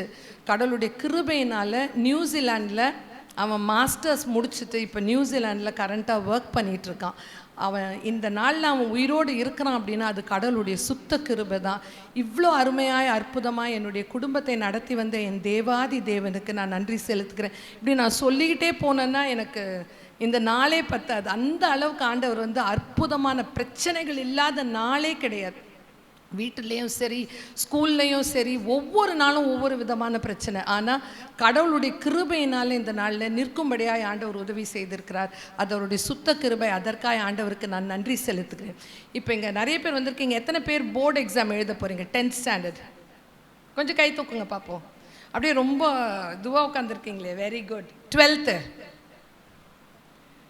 சூப்பர். 12th எழுதுனவங்கலாம் கொஞ்சம் எக்ஸ்பீரியன்ஸ் சீனியர் எல்லாம் கை கீழே போட்டுக்கோங்க. ஏற்கனவே ஒரு போர்டு எக்ஸாம் எழுதியிருக்கீங்க. ஸோ உங்களுக்கு தெரியும் அது எப்படி இருக்கும் அப்படின்னு சொல்லிட்டு. 10th எழுத போகிறவங்களுக்கு ஒரு கை பார்த்துடலாம் அப்படின்னு இப்போ இருக்கும். அப்புறம் இப்போ எக்ஸாம் டேஸ் இன்னும் கொஞ்சம் கிட்ட 11th மார்ச் எக்ஸாம் ஆரம்பிக்குதுல்ல, கிட்ட வர வர உங்களுக்கு இன்னும் கொஞ்சம் டென்ஷன் ஆகிடும். ஸோ நீங்கள் டென்ஷன்லாம் அடையாதீங்க. நான் இப்போ இன்னைக்கு சொல்ல வந்ததை முதல்ல ஒரு ஃபியூ பாயிண்ட்ஸ். ஒரு எக்ஸாமுக்கு நீங்கள் ப்ரிப்பேர் பண்ணணும் அப்படின்னா, ஒரு போர்டு எக்ஸாமுக்கு ப்ரிப்பேர் பண்ணணும் அப்படின்னா என்ன செய்யணும் அப்படின்றத சுருக்கமாக நான் சொல்லிவிட்டு கடவுளுடைய வார்த்தையோடு முடிச்சிடுறேன். இப்போ ஜான் தம்பி சொன்னது மாதிரி ப்ரே ப்ரே ப்ரே ப்ரே. எல்லாத்துக்கும் முன்னால் நம்ம செய்ய வேண்டியது ஒன்று தான், கடவுளிடத்தில் ஜெபம் பண்ணணும். நம்முடைய தேவனுக்கு ஒரு பெயர் என்ன அப்படின்னா யெகோவா நிசி. இப்போ பாட்டு பாடும் போது கூட பாடினாங்கள்ல, யெகோவா நிசி. அடுத்த லைன் சொல்லுங்கள் பார்க்கலாம். ஏற்றி பாடுவோம். எங்கள் கொடி வெற்றி கொடி. அப்போ தேவனுடைய நாமம் என்ன? யெகோவா நிசி, எங்கள் கொடி வெற்றி கொடி. அப்போ அவர் தான் கொடி, ஜெய கொடி. அப்போ ஒரு கொடி பறக்கணும்னா என்ன தேவை? கொடி பறக்கணும் அப்படின்னா என்ன தேவை? ஜெயம் வேணும். பிராக்டிக்கலாக சொல்லுங்க. காற்று. அதுக்கப்புறம் சொல்லுங்க. பரவாயில்ல, தப்பா இருந்தா பரவாயில்ல, சொல்லுங்க. ஒரு கொடி பறக்கணும் மேலனா என்ன வேணும்? Very good. கொடி கம்பம் இருக்கணும் இல்லையா? கொடி கம்பம் இருக்கணும். அந்த கொடியை ஒருத்தர் ஏற்றணும். அப்போ யெகோவா நிசி, தேவன் நம்முடைய ஜெயக்கொடியானவர், பரிசுத்த ஆவியானவர் அந்த கொடியை ஏற்றுகிறவர். நம்ம இன்னைக்கு நம்மளை எப்படி ஒப்பு கொடுக்கணும் அப்படின்னா, அந்த கொடி கம்பமாக நான் இருக்கிற ஆண்டவரே என் மேலே நீங்கள் பறங்க அப்படின்னு சொல்லிட்டு நம்ம சொல்லணும். யெகோவா நிசி, என் மேலே நீங்கள் ஜெயக்கொடியாய் இந்த நாளில் பறக்க வேண்டும் என்று நான் கேட்கிறேன் அப்படின்னு சொல்லிட்டு நம்ம இந்த நாளில் ஆண்டவரிடத்துல நம்முடைய வாழ்க்கையை ஒப்பு கொடுப்போம். அப்படின்னா நான் ஒரு கொடி கம்பமாக இருக்கிற ஆண்டவரே, நீர் என் மேலே என் நிமித்தமாய் மகிமை அடையும்படியாய் நான் என்னை ஒப்பு கொடுக்கிறேன் அப்படின்னு நம்ம சொல்லும் பொழுது ஆண்டவர் நிச்சயமாக நம்முடைய வாழ்க்கையில் அற்புதங்களை செய்வார். ஏன்னா வசனம் சொல்லுது, ஆராய்ந்து முடியாத பெரிய காரியங்களையும் எண்ணி முடியாத அதிசயங்களையும் அவர் செய்கிறவர். அதிசயங்களையும் அற்புதங்களையும் செய்கிறவர் தேவன். அவர் நம் வாழ்க்கையில் இன்னைக்கு யெகோவா நிசியா வருவாரானால் நிச்சயமாக நம்முடைய வாழ்க்கை ஜெயமாக தான் இருக்கும், வெற்றியாய் தான் இருக்கும். ஸோ நம்ம ப்ரேயர் அண்ணன் சொல்லிட்டாங்க. ஸோ எதை எடுக்கும்பொழுதும் நம்ம முதல்ல ஜெபம் பண்ணிட்டு படிக்க உட்கார்றது நல்லது. இப்போ நீங்கள் பாடங்களை படிக்கும்பொழுது முதல்ல எப்படி படிக்கணும் அப்படின்னா, மனதார விரும்பி படிக்கணும். இப்போ உங்களுக்கெல்லாம் நிறைய பேருக்கு மொபைல் ஃபோன் இல்லை, மொபைலை கொஞ்ச நேரம் பார்க்கணும், ரீல்ஸ் பார்க்கணும், அப்படி ஸ்லைட் பண்ணி பார்த்துக்கிட்டே இருக்கணுன்ற ஆசை. கொஞ்ச நேரம் பொறுத்து கூட அந்த ரீல்ஸில் என்ன பார்த்தீங்கன்னு கேட்டால் நமக்கு ஞாபகம் இருக்கும். ஆனால் பாடம் மட்டும் ஏனோ மனசில் நிற்கவே மாட்டேங்குது. எவ்வளோ படித்தா கூட மறந்து போயிட்டு. அது ஏன்னா நம்ம அதை மனதார விரும்பி செய்யலை. ஸோ இப்போ உங்களுக்கு எக்ஸாம் ரொம்ப அருகில் வந்துருச்சு. அப்போ நீங்கள் என்ன பண்ணணுன்னா, மனதார விரும்பி உங்கள் பாடத்தை படிங்க. நீங்கள் விரும்பி உங்கள் பாடத்தை படிச்சிங்கன்னா சிறப்பாக நீங்கள் என்ன பண்ண முடியும்? உங்களுடைய தேர்வை எழுத முடியும். சைனீஸ் ப்ராவர்ப் ஒன்று இருக்குது, பழமொழி ஒன்று இருக்குது. நான் எங்கள் ஸ்கூலில் கூட பிள்ளைங்கக்கிட்ட நிறைய முறை இதை சொல்லுவேன். ஒரு ஆள் வந்தார்னா 1000 குதிரையை ஒரு தண்ணீர் நிலைக்கிட்ட கொண்டு போயிட முடியும். One man can take 1000 horses to the water. தண்ணி குடிக்கிறதுக்காக ஒரே ஒரு ஆள் 1000 குதிரையை கொண்டு போய் அங்கே நிற்க வச்சிட முடியும். ஆனால் 1000 மனிதர்கள் வந்தாலும் ஒரு குதிரையை என்ன பண்ண வைக்க முடியாதான்? தண்ணி குடிக்க வைக்க முடியாது. எப்போ குதிரை தண்ணி குடிக்கும்? எப்போ குடிக்கும்? அதற்கு ஒரு தாகம் இருந்தால் தான் குடிக்கும். தனக்கு தண்ணி வேணும், தனக்கு தண்ணி தேவை, எனக்கு தாகம் அப்படின்னு சொன்னாதான் குதிரை வந்து என்ன பண்ணுமா? தண்ணியை குடிக்கும். So 1 man can take 1000 horses to the water, but even if 1000 men come, they cannot make 1 horse to drink the water. So இன்னைக்கு நீங்கள்லாம் அந்த குதிரை மாதிரி தான். உங்களுக்கு அந்த தாகம் இருந்தால் தான், விரும்பி படிக்கணுன்ற அந்த ஒரு வாஞ்சை இருந்தால் தான் நீங்கள் என்ன பண்ண முடியும்? படிக்க முடியும். ஸோ இன்றைக்கி இப்போ வேறு வழி கிடையாது. நம்ம வந்தாச்சு, 10th வரைக்கும் வந்தாச்சு, 11th மார்ச் எக்ஸாம் ஆரம்பிக்க போகுது. ஹையர் செகண்டரி +2க்கு 2nd மார்ச் ஆரம்பிக்க போகுது. வேறு வழி கிடையாது. இப்போ அந்த ஓடவும் முடியாது, ஒளியவும் முடியாதுன்னு சொல்லுவாங்களா, அந்த சிச்சுவேஷன். இப்போ நம்ம கண்டிப்பாக எக்ஸாமை ஃபேஸ் பண்ணி தான் ஆகணும். அப்போ நீங்கள் என்ன பண்ணணும்? முழு விருப்பத்தோடு உங்கள் பாடத்தை நீங்கள் வந்து படிக்கணும். நீங்கள் படிக்கும்பொழுது சிறப்பாக என்ன பண்ண முடியும்? பெர்ஃபார்ம் பண்ண முடியும். அடுத்து புரிந்து படிக்க வேண்டும். என்ன படிக்கிறோன்றத கொஞ்சம் டைம் எடுத்து புரிஞ்சு படித்தோம்னா அது நமக்கு ஹெல்ப்ஃபுல்லாக இருக்கும். நான் ஃபாஸ்ட்டாக டிப்ஸை சொல்லிடுறேன். அடுத்தது ஆர்வத்தோடு படிக்க வேண்டும். படிக்கணுமே, ஐயோ வேறு வழி இல்லையே அப்படின்னு நீங்கள் புக்கை எடுத்துகிட்டு உட்காந்திங்கன்னா படிக்க முடியாது. நம்ம இப்போ கண்டிப்பாக படித்து தான் ஆகணும். ஏன் படிக்கணும்? அப்போ தான் எக்ஸாம் நல்லா எழுத முடியும். ஏன் நல்லா எக்ஸாம் எழுத முடியும்? அப்போ தான் வாழ்க்கையில் முன்னுக்கு நம்ம வர முடியும். அப்போது புரிந்து படிக்க வேண்டும், ஆர்வத்தோடு படிக்க வேண்டும், மனதார விரும்பி படிக்க வேண்டும்.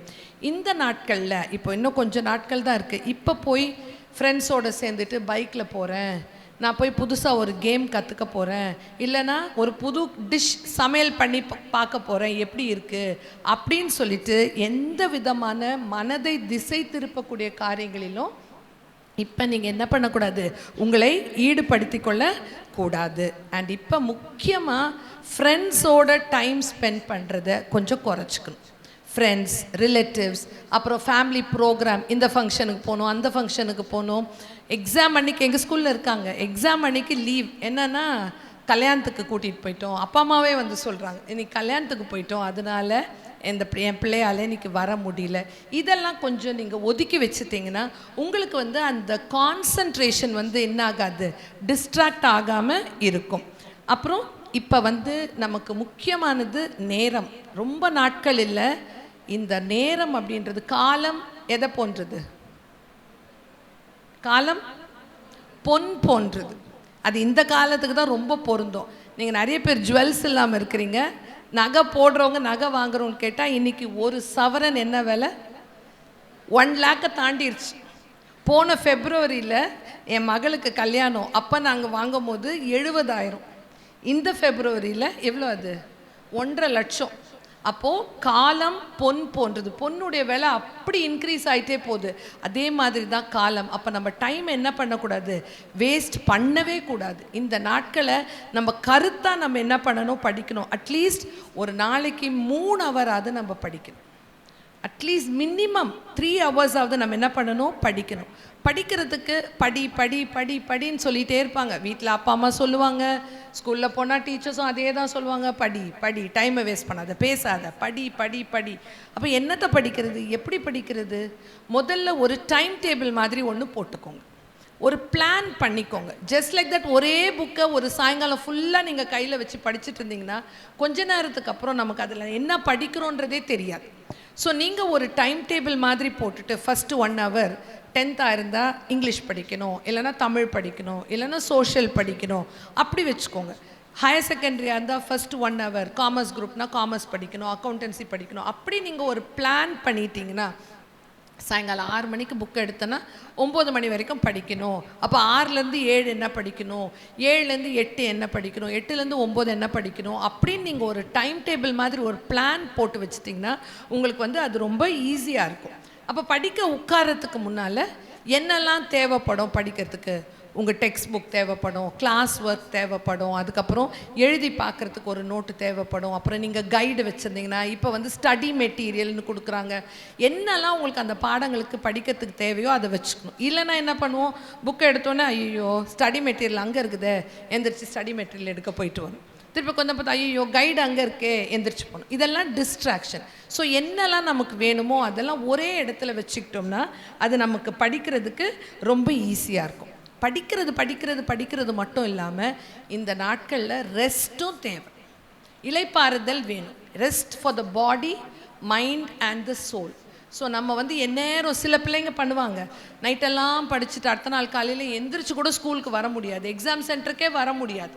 அந்த அளவுக்கு லாஸ்ட் மினிட்ல படிக்கிறதுனால அப்படி நம்ம என்ன பண்ணக்கூடாது, லாஸ்ட் மினிட்ல படித்து நம்ம உடம்பை வந்து நம்ம கெடுத்துக்கக்கூடாது. ஸோ ரெஸ்ட் நமக்கு ரொம்ப இம்பார்ட்டன்ட்.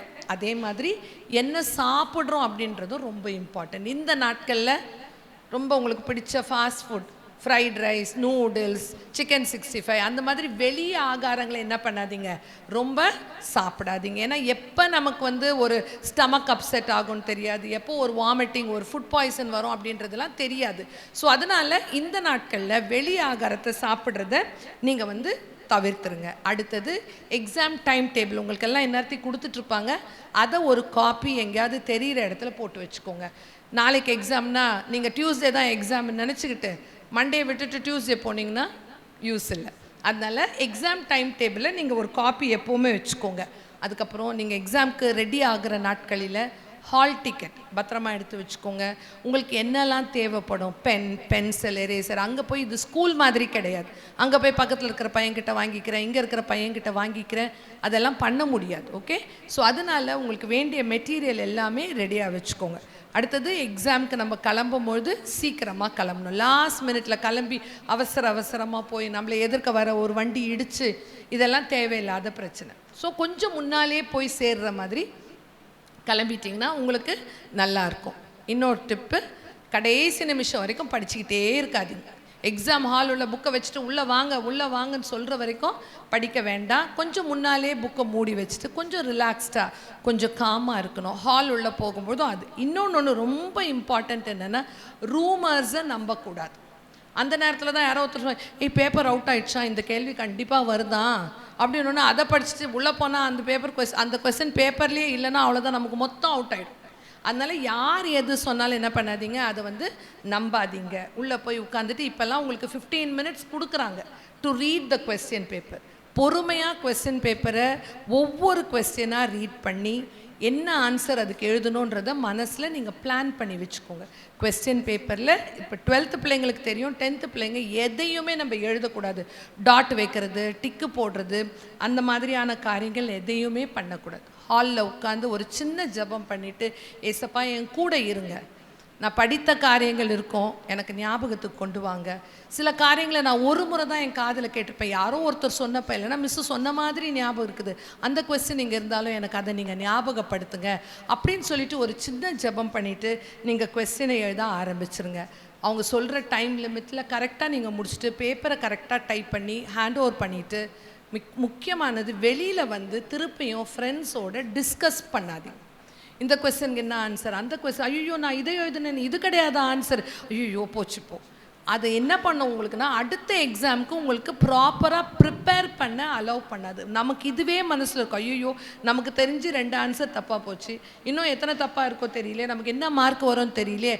தேவையில்லாத பிரச்சனை, இதெல்லாம் தேவையில்லாத டென்ஷன். ஸோ இதெல்லாம் நீங்கள் கொஞ்சம் உங்கள் மனசில் வச்சுக்கிட்டிங்கன்னா, இந்த காரியங்களை நீங்கள் கவனித்து செயல்பட்டிங்கன்னா நிச்சயமாக உங்கள் எக்ஸாமை நீங்கள் ரொம்ப கம்ஃபர்டபுளாக போய் எழுதிட்டு வரலாம். நிச்சயமாய் தேவன் ஒவ்வொருவரோடும் கூட இருந்து உங்கள் ஒவ்வொருவருக்கும் அளவில்லாத நீங்கள் நினைப்பதற்கும் வேண்டிக் கொள்வதற்கும் மிகவும் அதிகமாக அவர் செய்ய வல்லமை உள்ளவராக இருக்கிறார். ஒரு சின்ன ஜெபம் பண்ணுங்கள், ஏசப்பா நான் நிறைய நாட்களை வேஸ்ட் பண்ணிட்டேன். யாராவது இல்லை நான் வேஸ்ட் பண்ணவே இல்லைன்னு யாராவது சொல்ல முடியுமா? நான் ஒழுங்காக டெய்லி ஸ்கூலுக்கு போனேன், காலேஜுக்கு போனேன், படித்தேன், என் ஒர்க்கை தான் பண்ணேன், நான் டைமை வேஸ்ட் பண்ணவே இல்லை. யாராவது இருக்குமா? இல்லை. ஸோ நம்ம எல்லாருமே டைமை வேஸ்ட் பண்ணியிருக்கோம்ல. அண்ட் அதுவும் இந்த மொபைல் வந்ததுக்கப்புறம் அளவே இல்லை. ஒரு 5 minutes பார்க்கலான்னு எடுக்கிறது எவ்வளோ தூரம் போயிடுது, 50 minutes போயிடுது, 1.5 hours போயிடுது. ஸோ அதனால் ஃபஸ்ட்டு ஆண்டவர்கிட்ட மன்னிப்பு கேளுங்க. ஆண்டவரே நான் நிறைய நாட்களை வேஸ்ட் பண்ணியிருக்கேன், நான் பெற்றோர் சொன்னதை கீழ்ப்படியில், எனக்கெல்லாம் தெரியும், புக்கை எடுப்பா படிப்பா அப்படின்னா என்ன சொல்லுவோம், எனக்கு எல்லாம் தெரியும், நல்லா படிச்சுட்டு வந்துட்டேன். இப்போ அது ஒரு ட்ரெண்டு. பேரண்ட்ஸ் சொல்கிறாங்க வீட்டில் வந்து புக்கை எடுத்து படி அப்படின்னா, எல்லாம் ஸ்கூல்லேயே படிச்சுட்டு வந்துட்டேன், எல்லாம் ஸ்கூல்லேயே படித்தாச்சு, ஸ்கூல்லேயே முடிச்சாச்சு, ஸ்கூலில் எங்கே படிக்க வைக்க முடியும்? ஸோ முதல்ல ஆண்டவரிடத்துல மன்னிப்பு கேட்டுடுங்க. ஏசப்பா, நான் வேஸ்ட் பண்ணிட்டேன் டைமை, என்னை மன்னிச்சிருங்க. நான் ப்ரிப்பேர் பண்ண அளவுக்கு நீங்கள் எனக்கு மார்க் கொடுத்தீங்கன்னா என் மார்க் ரொம்ப பார்டரில் தான் இருக்கும், ஒருவேளை ஃபெயிலாக கூட ஆயிடுவேன். உங்களுடைய மிகுந்த கிருபையின்படி எனக்கு இறங்குங்க ஆண்டவரே அப்படின்னு நம்ம ஜெபம் பண்ணும்பொழுது நிச்சயமாக ஆண்டவர் வந்து நம்முடைய ஜெபத்திற்கு பதில் கொடுத்து நமக்கு அற்புதங்களை செய்கிற தேவனாக இருக்கிறார். ஸோ உங்கள் வாழ்க்கையிலையும் ஆண்டவர் அற்புதங்களை செய்வார். இங்கேருந்து அநேகர் சென்டம் எடுக்கிற பிள்ளைகளை ஆண்டவர் எழுப்பி தருவார். அதை நீங்கள் நம்புங்க, விசுவாசிங்க, அதை வாயினால் அறிக்கை பண்ணுங்க. எனக்கு சென்டம் கிடைக்கும், ஆண்டவர் எனக்கு சென்டம் கொடுப்பாரு. ஐயோ, நான்லாம் எங்கே சென்டம் வாங்குது, நான்லாம் இவ்வளோ தான் படிச்சிருக்கேன். அந்த அண்ணன் பிரேஸ் அண்ட் வர்ஷிப் நடத்தும் போது சொன்னாங்களே, என்னுடைய பலத்தில் நான் பண்ணிடுவேன்னு நம்ம நினச்சோம்னா முடியவே முடியாது. அவருடைய பலன் நமக்கு வேணும். என்னை பலப்படுத்துகிற கிறிஸ்துவினாலே எல்லாவற்றையும் செய்ய எனக்கு பலன் உண்டு. கிறிஸ்து நம்மளோடு கூட இருந்து நம்மளை பலப்படுத்தும் பொழுது எல்லா விதமான ஜெயத்தையும் வெற்றியும் அவர் நமக்கு கொடுக்க வல்லமை உள்ளவராய் இருக்கிறார். சரி, இப்போது இது டிப்ஸ் எல்லாம் முடிஞ்சிருச்சு. ஒரே ஒரு 2 வசனத்தை வச்சு நான் ஒரு 4 காரியங்களை சொல்லிவிட்டு நான் இன்றைக்கி முடிச்சிடறேன். பைபிள் இருக்கிறவங்க மத்தேயு எழுதின சுவிசேஷம்க்கு திருப்பிக்கோங்க. மத்தேயு 4ஆம் அதிகாரம்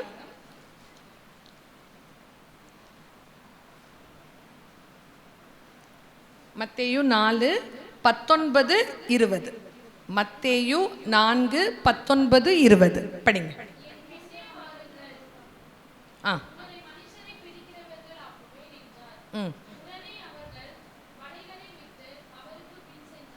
தேங்க்யூ. ஓகே. என் பின்னே வாருங்கள், உங்களை மனுஷரை பிடிக்கிறவர்களாய் ஆக்குவேன் என்றார். உடனே அவர்கள் வலைகளை விட்டு அவருக்கு பின் சென்றார்கள். இது எல்லாமே நமக்கு எல்லாருக்குமே தெரிஞ்ச ஒரு பேசேஜ், கான்டெக்ஸ்ட் எல்லாருக்கும் தெரியும்ல. ஜீசஸ் வந்து இந்த உலகத்தில் அவருடைய மினிஸ்ட்ரி ஊழியத்தை ஆரம்பிக்கிறாரு. ஆரம்பிக்கும்பொழுது அவர் வந்து சிலரை பார்த்து சொன்ன வாக்கியங்கள் தான் இது. என் பின்னே வாருங்கள், உங்களை மனுஷரை பிடிக்கிறவர்களாக்குவேன் என்று சொன்னார். உடனே அவர்கள் வலைகளை விட்டு அவருக்கு பின் சென்றார்கள். இப்போ இந்த யாரை கூப்பிடுறார் அப்படின்னா, மீன் பிடிக்கிறவங்கள கூப்பிடுறார். ஓகே, மீன் பிடிக்கிறவங்க சாதாரண மனுஷர். இப்போ நம்ம மீன் கடைக்கு போயிருந்தோம்னா நமக்கு தெரியும், அவங்க வந்து ரொம்ப ஒரு மாதிரி க்ளீனாலாம் இருக்க மாட்டாங்கல்ல. அங்கே எஸ்பெஷலி மீன் வாங்கி நம்ம அங்கே வெட்டுறவங்க கிட்ட கொடுத்தோம்னா நல்லா ஈஸியாக பார்க்கலாம். நீங்களாம் பார்த்துருப்பீங்கன்னு நினைக்கிறேன். அவங்க கட் பண்ணுவாங்க, கையெல்லாம் ரத்தம் ஆகிடும். என்ன பண்ணுவாங்க, அதை பக்கத்தில் ஒரு பக்கெட்டில் கொஞ்சம் தண்ணி வச்சுருப்பாங்க. அந்த தண்ணி எப்படி இருக்கும், அப்படி க்ளீனாக கிறிஸ்டல் கிளியராக இருக்குமா, குடிக்கிற மாதிரி இருக்காதுல்ல. அது ரொம்ப அழுக்காக இருக்கும். அதில் அப்படி கையை விட்டு ஒரு அலசுவாங்க, அப்படியே அவங்க சாரி மேலே தொடச்சிக்குவாங்க, இல்லைனா அவங்க லுங்கி மேலே தொடச்சிக்குவாங்க. அவங்க மேலே எல்லாம் ரத்த கரையாக இருக்கும். ஸோ மீனவர்கள் அப்படின்றவங்க வந்து ரொம்ப எல்லாராலையும் விரும்பப்படுகிறவங்க கிடையாது, படிப்பறிவும் இல்லாதவங்களாக இருப்பாங்க. அப்போது ஆண்டவர் வந்து என்ன பண்ணுறாரு, இந்த மீனவர்களை பார்த்து என் பின்னே வாருங்கள் அப்படின்னு சொல்கிறாரு. Simple fishermen. ஆனால் அவங்க அவர் வார்த்தைக்கு கீழ்ப்படிஞ்சு அவர் பின்னால் போகும்பொழுது அவரை எப்படிப்பட்டவர்களாக மாற்றினார், அவர் முக்கியமான மனிதர்களாய் மாற்றினார். அவருடைய சீஷர்கள் 12 பேர் இருந்தாங்க. அந்த 12 பேர்லேயே மிக முக்கியமானவர்கள் இங்கே அவர் கூப்பிட்டதில் ஒருத்தர் வந்து பேதுரு. அந்த பேதுருவுக்கு பரலோகத்தின் திறவுகோலை உன் கையில் கொடுக்குறேன் அப்படின்னு சொல்லிட்டு சொல்கிறார். இதிலே கூப்பிட்ட இன்னொருத்தர் வந்து யோவான் வந்து அவருக்கு மிகவும் அன்பாக இருந்த சீஷன் அப்படின்னு போட்டிருக்கு. ஸோ சிம்பிள் ஃபிஷர்மென், ரொம்ப ஆர்டினரியாக இருந்தவங்க.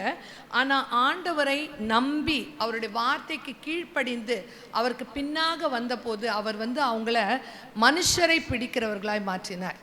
இன்று கூட நம்ம அவங்கள பற்றி நம்ம வந்து பேசுகிறோம். நம்ம அவங்கள பற்றி நிறைய இடங்களெல்லாம் அவங்கள பற்றி நம்ம கேள்விப்படுறோம். அவங்க எத்தனையோ ஆண்டுகளுக்கு முன்பாக இருந்து மரித்து போனவங்க, எவ்வளோ மீனவர்கள் இருந்திருப்பாங்க. ஆனால் இந்த மீனவர்களை பற்றி இன்றைக்கு கூட நம்ம பேசுகிறோம் அப்படின்னா because they obeyed the call of God. ஆண்டவருடைய சத்தத்திற்கு அவங்க செவி கொடுத்து அவர் பின்னால் போனதுனால அவர்களுடைய வாழ்க்கையை அவர் மாற்றினார்.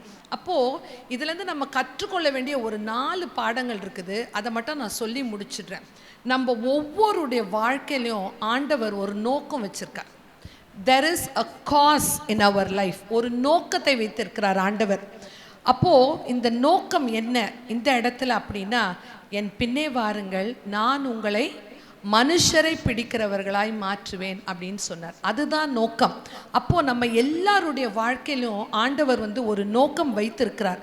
அப்போ அந்த நோக்கத்தை நம்ம என்ன பண்ணணும்னா நிறைவேற்ற வேண்டியவர்களாக இருக்கிறோம். நம்ம எப்படி நம்முடைய வாழ்க்கையை வாழ்கிறோம். இப்போ நம்ம எல்லாருக்கும் ஒரு குடும்பத்தில் நம்ம பிறந்திருக்கிறோம். நமக்கு ஒரு அப்பா ஒரு அம்மா இருக்காங்க எல்லாருக்கும். அப்போ நம்ம யாராவது சொல்ல முடியுமா, நான் வந்து இவங்க தான் எனக்கு அப்பாவை வரணும், இவங்க தான் எனக்கு அம்மாவை வரணும், இங்கே தான் நான் பிறக்கணும் அப்படின்னு நான் ஏற்கனவே டிசைட் பண்ணிட்டேன், நான் டிசைட் பண்ணி தான் இந்த குடும்பத்தில் பிறந்திருக்கேன் அப்படின்னு யாராவது சொல்ல முடியுமா? இல்லை. அது நம்மளுடைய சாய்ஸ் கிடையாது. எந்த குடும்பத்தில் நம்ம யாருக்கு பிள்ளையாக பிறந்திருக்கோம், யாருக்கு அக்காவாக பிறந்திருக்கோம், யாருக்கு தம்பியாக பிறந்திருக்கிறோம் அப்படின்றது நம்மளுடைய சாய்ஸ் கிடையாது. ஆனால் நம்ம எப்படி வாழறோம் அப்படின்றது நம்மளுடைய சாய்ஸ். நம்ம எப்படி நம்முடைய வாழ்க்கையில் ஆண்டவர் வைத்திருக்கிற நோக்கத்தை நம்ம எப்படி அடையிறோம் அப்படின்றது நம்மளுடைய கையில் தான் இருக்குது. இப்போ ஒரு அப்பாவுக்கு 2 பையன்க இருந்தாங்களாம். அப்போது அந்த 2 பிள்ளைங்களும் வளர்ந்து பெரியவர்கள் ஆயிட்டாங்க. ஒரே ஊரில் இருக்காங்க. ஒரு பையன் அண்ணன் வந்து ரொம்ப நல்ல ஒரு பிஸ்னஸ் மேன், ரொம்ப சக்ஸஸ்ஃபுல்லாக வாழ்க்கையில் நல்ல பிஸ்னஸ் பண்ணி அவர் வந்து நல்ல பெயரோட புகழோட ஆண்டவருடைய பிள்ளையாக இருக்கிறார். அப்போது அடுத்த தம்பி வந்து பயங்கர குடிக்காரர். அவர் வந்து ஒரு போதைப் பொருள் பழக்கம், எல்லாரோடையும் சண்டை, ஒரே பிரச்சனையில் இருக்கார். அப்போது அந்த ஊரில் இருக்கிற ஒரு பெரியவர் வந்து என்ன பண்ணாராம், ஒரே அப்பாவுக்கு பிறந்த 2 பிள்ளைங்க எப்படி இப்படி இருக்காங்க அப்படின்னு சொல்லிட்டு முதல்ல இந்த அண்ணனை போய் கேட்குறார். தம்பி, நீ இவ்வளோ சக்ஸஸ்ஃபுல்லாக இருக்க, கடவுள் பயத்தோடு இருக்கிற, வாழ்க்கையில் முன்னுக்கு வந்திருக்கிற, என்னப்பா உனக்கு யார் உனக்கு ரோல் மாடலாக இருந்தது, யாரால் நீ வந்து மோட்டிவேட் ஆகி இப்படி இந்த நிலைமைக்கு வந்த அப்படின்னு சொல்லிட்டு கேட்குறாங்க. அப்போ அந்த பையன் சொல்கிறாரு, எங்கள் அப்பா தான் எனக்கு ரோல் மாடல். உங்கள் அப்பா தான் உனக்கு ரோல் மாடலா? ஆமாம், எங்கள் அப்பா ஒரு பயங்கர குடிக்காரன், எங்கள் அப்பா போதைப் பொருளுக்கு அடிமையாக இருந்தார். அவரை பார்த்து ஒவ்வொரு நாளும் எங்கள் வீட்டில் பிரச்சனை, எப்போ பாரு சண்டை, அவர் எங்கே போனாலும் ஏதோ ஒரு பிரச்சனை பண்ணிட்டு தான் வந்துடுவார். எனக்கே அவமானமாக இருக்கும் எங்கள் அப்பாவை பார்க்கும் பொழுது. அவரை பார்த்து நான் என் மனசில் ஒவ்வொரு நாளும் எங்கள் அப்பாவை மாதிரி நான் வந்துடக்கூடாது, எங்கள் அப்பாவை மாதிரி நான் ஒரு நாள் இருந்துடக்கூடாது அப்படின்னு சொல்லிட்டு என்னுடைய வாழ்க்கையை ஆண்டவர் கையில் ஒப்பு கொடுத்து, எங்கள் அப்பாவை நான் இப்படி பார்த்ததுனால அவரை மாதிரி நான் இருக்கக்கூடாதுன்னு நான் முயற்சி எடுத்து என்னுடைய வாழ்க்கையில் இப்படி நான் முன்னுக்கு வந்தேன் அப்படின்னு சொன்னாராம். தம்பியை போய் கேட்குறாரு, தம்பி ஏன்பா நீ இப்படி இருக்கிறியே, உன் வாழ்க்கையில் ஒரு லட்சியமே இல்லை, குடிப்பழக்கத்துக்கு அடிமையாய் வீட்டில் எப்பவும் சண்டை, உனக்கு யார் ரோல் மாடல், யாரை பார்த்து நீ இப்படி ஆயிட்ட அப்படின்னு கேட்டாராம். அவர் சொன்னார், எங்கள் அப்பா தான் சார் எனக்கு ரோல் மாடல். எங்கள் அப்பாவை பார்த்துக்கிட்டே இருந்தேன். டெய்லி குடிச்சிட்டு வருவார், டெய்லி வீட்டில் தகராறு, டெய்லி வீட்டில் சண்டை, வேலைக்கு போக மாட்டார், எங்கே அனுப்புனாலும் 2 நாள் வேலைக்கு போயிட்டு 3ஆவது நாள் அங்கே சண்டை போட்டு வந்துடுவார். அவரை பார்த்து நான் இந்த மாதிரி ஆயிட்டேன். 2 பிள்ளைங்க ஒரே குடும்பத்தில் இருந்தாங்க. ஆனால் அவங்களுடைய வாழ்க்கையை எப்படி தேர்வு செய்து கொண்டார்கள் என்பதை நம்ம இங்கே பார்க்கும்பொழுது நம்மளுடைய நோக்கம் எப்படி இருக்குது, நம்ம யாரை பார்க்குறோம், நம்மளுடைய நோக்கமாக நம்மளை சுற்றி வந்து நிறைய நமக்கு தேவையில்லாத காரியங்கள் தான் இன்றைக்கி நடந்து கொண்டிருக்குது. நிறைய பேர் கெட்டு போகிறதுக்கு காரணம், என் ஃப்ரெண்டுக்காக இப்படி செஞ்சேன், என் ஃப்ரெண்டு சொன்னான்னு செஞ்சேன், என் ஃப்ரெண்டு தான் எனக்கு வந்து இப்படி செய்யலாம் வாடா அப்படின்னு சொன்னால் அவனோட போனேன். ஆனால் அவங்க நமக்கு வாழ்க்கையில் கடைசி வரைக்கும் வரமாட்டாங்க. அப்போ இன்றைக்கி நம்மளுடைய நோக்கம் எப்படி இருக்கிறது? ஆண்டவர் நம்ம ஒவ்வொருவரையும் ஒரு நோக்கத்தோடு தான் இந்த உலகத்தில் அழைத்திருக்கிறார். அப்போ நம்மளுடைய நோக்கம், ஆண்டவரே உண்மை நான் என் வாழ்க்கையில் மகிமைப்படுத்தணும் அப்படின்ற ஒரு நோக்கம் நமக்கு இருக்குதா? இல்லைனா ஏனோ தானோ நானும் இருந்தேன், நானும் வாழ்ந்தேன், நானும் போனேன் அப்படின்னு நம்ம இருக்கிறோமா? அப்போ இன்றைக்கி நம்ம நினைத்து பார்க்க வேண்டியது அதுதான். நம்முடைய வாழ்க்கையை ஆண்டவருடைய கரத்தில் நம்ம ஒப்பு கொடுக்கும் பொழுது அவர் நிச்சயமாக என்ன பண்ணுவார், நம்முடைய வாழ்க்கையை எடுத்து பயனுள்ளதாய் மாற்றுவார். இப்போ நீங்கள்லாம் இருக்கீங்க, இப்போ எங்களை மாதிரி கொஞ்சம் வயசானவங்க இருக்காங்க. இப்போ நம்ம நிறைய பேர் வயசானவங்களெல்லாம் பார்த்துருக்கோம், நிறைய பேர் ரொம்ப கஷ்டப்படுறவங்க இருக்காங்க. அவங்கக்கிட்ட நீங்கள் போய் கேட்டிங்கன்னா, இப்போ உங்கள் வாழ்க்கையில் நீங்கள் எதையாவது ஒன்று மாற்றணும்னு நினச்சா நீங்கள் எதை மாற்றுவீங்க அப்படின்னு கேட்டால், அப்பா அதெல்லாம் நான் முன்னால் செஞ்சுருக்கணும், ஒரு 25 ஆண்டுக்கு முன்னால் நான் அதெல்லாம் செஞ்சுருக்கணும், இப்போ அதை பற்றி யோசித்து எனக்கு ஒரு 80 வயசு தாத்தா இருக்காருன்னு வச்சுக்கோங்க, அவர்கிட்ட போய் ஐயா உங்கள் வாழ்க்கையில் நீங்கள் மாற்றணும்னு எதையாவது நினைக்கிறீங்களா அப்படின்னு அவர் என்ன சொல்வார், இப்போ அதை பற்றி யோசித்து பிரயோஜனம் இல்லை, அந்த காலம்லாம் எனக்கு முடிஞ்சிருச்சு. அப்போது நீங்கள் ஸ்டூடெண்ட்ஸ் யூத்தில் இருக்கும்பொழுது இதுதான் உங்கள் லைஃபுடைய ப்ரைம் டைம். ப்ரைம் டைம் அப்படின்னா இந்த ஒரு லைஃப் உங்களுக்கு திருப்பவும் வரவே வராது. இதை நீங்கள் எப்படி பயன்படுத்துகிறீங்க அப்படின்றது தான் ரொம்ப ரொம்ப இம்பார்ட்டண்ட். பெப்சிகோ அப்படின்ற ஒரு கம்பெனி பற்றி கேள்விப்பட்டிருக்கீங்களா? பெப்சிகோ அவங்க என்ன மேனுஃபேக்சர் பண்ணுவாங்க? பெப்சிகோ கம்பெனி பெப்சிகோலா தான் குடிச்சிருக்கீங்களா? குடிச்சிருக்கியா? ஓகே, எல்லாரும் குடிச்சிருக்கோம் பெப்சி இல்லையா? இப்போ அந்த கம்பெனியில் வந்து ஒரு சிஇஓ இருந்தாங்க. சிஇஓனா சீஃப் எக்ஸிக்யூட்டிவ் ஆஃபீஸர். அவங்க தான் அந்த கம்பெனிக்கு chief. Okay, top most position. அங்கே வந்து இந்தியன் லேடி ஒருத்தவங்க இருந்தாங்க சிஇஓவா. இப்போ அவங்க ரிசைன் பண்ணிட்டாங்க. யாருக்காவது அவங்க பேர் தெரியுமா? அதெல்லாம் நமக்கு என்னத்துக்கு? யாருக்காவது தெரியுமா அவங்க பேர்?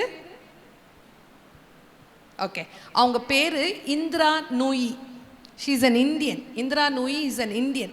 அப்போ அந்த இந்திரா நூயி வந்து காலேஜ் ஃபைனல் இயர் படிக்கும்பொழுது ஃபேர்வெல் வைப்பாங்கள்ல, உங்களுக்கெல்லாம் கூட ஸ்கூலில் ஃபேர்வெல் வச்சுருப்பாங்க. அப்போ வந்து அங்கே அவங்க பிரின்சிபல் வந்து ஒருத்தரையாக கேட்குறாங்களாம், நீ என்ன ஆகணும் லேட்டர் இன் லைஃப், வாழ்க்கையில் நீ என்னவா வரணும்னு நினைக்கிறேன், என்னவா வரணும்னு நினைக்கிறேன் அப்படின்னு கேட்கும்போது ஒருத்தர் நான் டாக்டர் ஆகணும், நான் இன்ஜினியர் ஆகணும், நான் இதுவாகணும், நான் அதுவாகணும், எல்லாரும் ஒன்றுன்னு சொன்னாங்க. இந்திரா நூயி கிட்ட வரும்போது அவங்க ஒரு ஆர்டினரி மிடில் கிளாஸ் ஃபேமிலியில் பிறந்தவங்க தான்.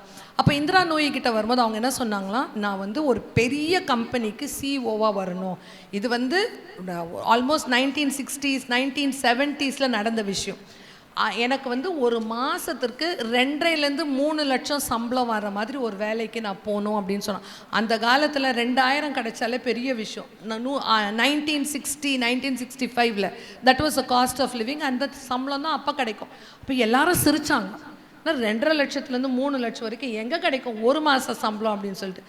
பட் கொஞ்ச நாளில் அவங்க முன்னுக்கு வந்து a span of 10 yearsல she became the CEO of PepsiCo company based in the United States. Normal family, middle class family, விடாமுயற்சி. அவங்க சம்பளம் 3 lakhs per month அப்போவே. அப்போது அவங்க என்ன மனசில் நினச்சாங்களோ she worked towards that goal. இன்றைக்கி அது நமக்கு ரொம்ப முக்கியம் பிள்ளைகளே. நீங்கள் வந்து நிறைய நேரம் நம்ம வந்து we are just satisfied with what we have. 40 mark வந்துச்சா போதும், எவ்வளோ பேர் ஃபெயில் ஆகிட்டாங்க, நான் அட்லீஸ்ட் பாஸ் ஆகுது ஆகிட்டேன்ல, அடுத்த டெஸ்ட்டில் ஒரு 45 எடுக்கணும், ஒரு 50 எடுக்கணுன்ற அந்த ஒரு எண்ணமே நமக்கு வர மாட்டேங்குது. we are satisfied and contented with what we have. தேவன் நம்மளை அப்படி அழைக்கலை. நம்மளை உயர் ஸ்தலங்களில் ஏறி இருக்கும்படியாய் செய்வதற்காக தான் அவர் அழைத்திருக்கிறார். நமக்காக அவர் பெரிய நோக்கங்களையும் திட்டங்களையும் வைத்திருக்கிறார். அதை நம்ம இன்னைக்கு புரிந்து கொண்டு அவருடைய கரத்தில் நம்முடைய வாழ்க்கையை நம்ம ஒப்பு கொடுக்கும் பொழுது நிச்சயமாக ஆண்டவர் என்ன பண்ணுவார், நம்ம எடுத்து பயன்படுத்துவார். நீங்கள் இங்கே உட்கார்ந்துருக்க எத்தனை பேர் பின்னாட்களில் உயர் ஸ்தலங்களில் வர முடியும்? ஒரு சீஃப் ஜஸ்டிஸ் ஆஃப் இந்தியாவாக வர முடியும், ஒரு சிஎம்மாக வர முடியும், ஒரு பெரிய சிஓவாக வர முடியும். அந்த ஒரு டிட்டர்மினேஷன் அதெல்லாம் எங்கே நடக்க போகுது? இப்போ இருக்கிற ட்ரெண்டே அப்படி தான். அது எது சொன்னால் கூட நமக்கு தெரியாதா, இதெல்லாம் நடக்குமா அப்படின்னு சொல்லிட்டு நம்ம ஒரு ஐஏஎஸ் ஆஃபீஸராக, ஒரு ஐபிஎஸ், அந்த ஒரு டிட்டர்மினேஷன் நமக்கு வேணும். அந்த ஒரு கிரிட் அப்படின்னு சொல்லுவாங்க. அது நம்முடைய வாழ்க்கையில் இருந்துச்சுன்னா நிச்சயமாக நம்ம வந்து முன்னுக்கு வர முடியும். ஸோ முதல்ல நமக்கு ஒரு நோக்கம் இருக்கிறது, இட்ஸ் அ காஸ். அடுத்தது இந்த காஸ் இருந்தாலும் நம்ம அந்த எய்ம், நம்ம கோலை போய் அடையிறதுக்கு நம்ம செலுத்த வேண்டிய ஒரு கிரயம் இருக்கிறது. There is a cost that we have to pay. எதுவுமே ஈஸியாக வந்துடாது இல்லை. இப்போது எக்ஸாம் எழுதணும், இன்றைக்கி வரைக்கும் ஃபெயில் ஆகிட்டு இருக்கிறோம், எக்ஸாமில் பாஸ் ஆகணும் அப்படின்னா கொஞ்சம் நேரம் எக்ஸ்ட்ரா உட்காந்து படித்தா தான் முடியும் இல்லையா?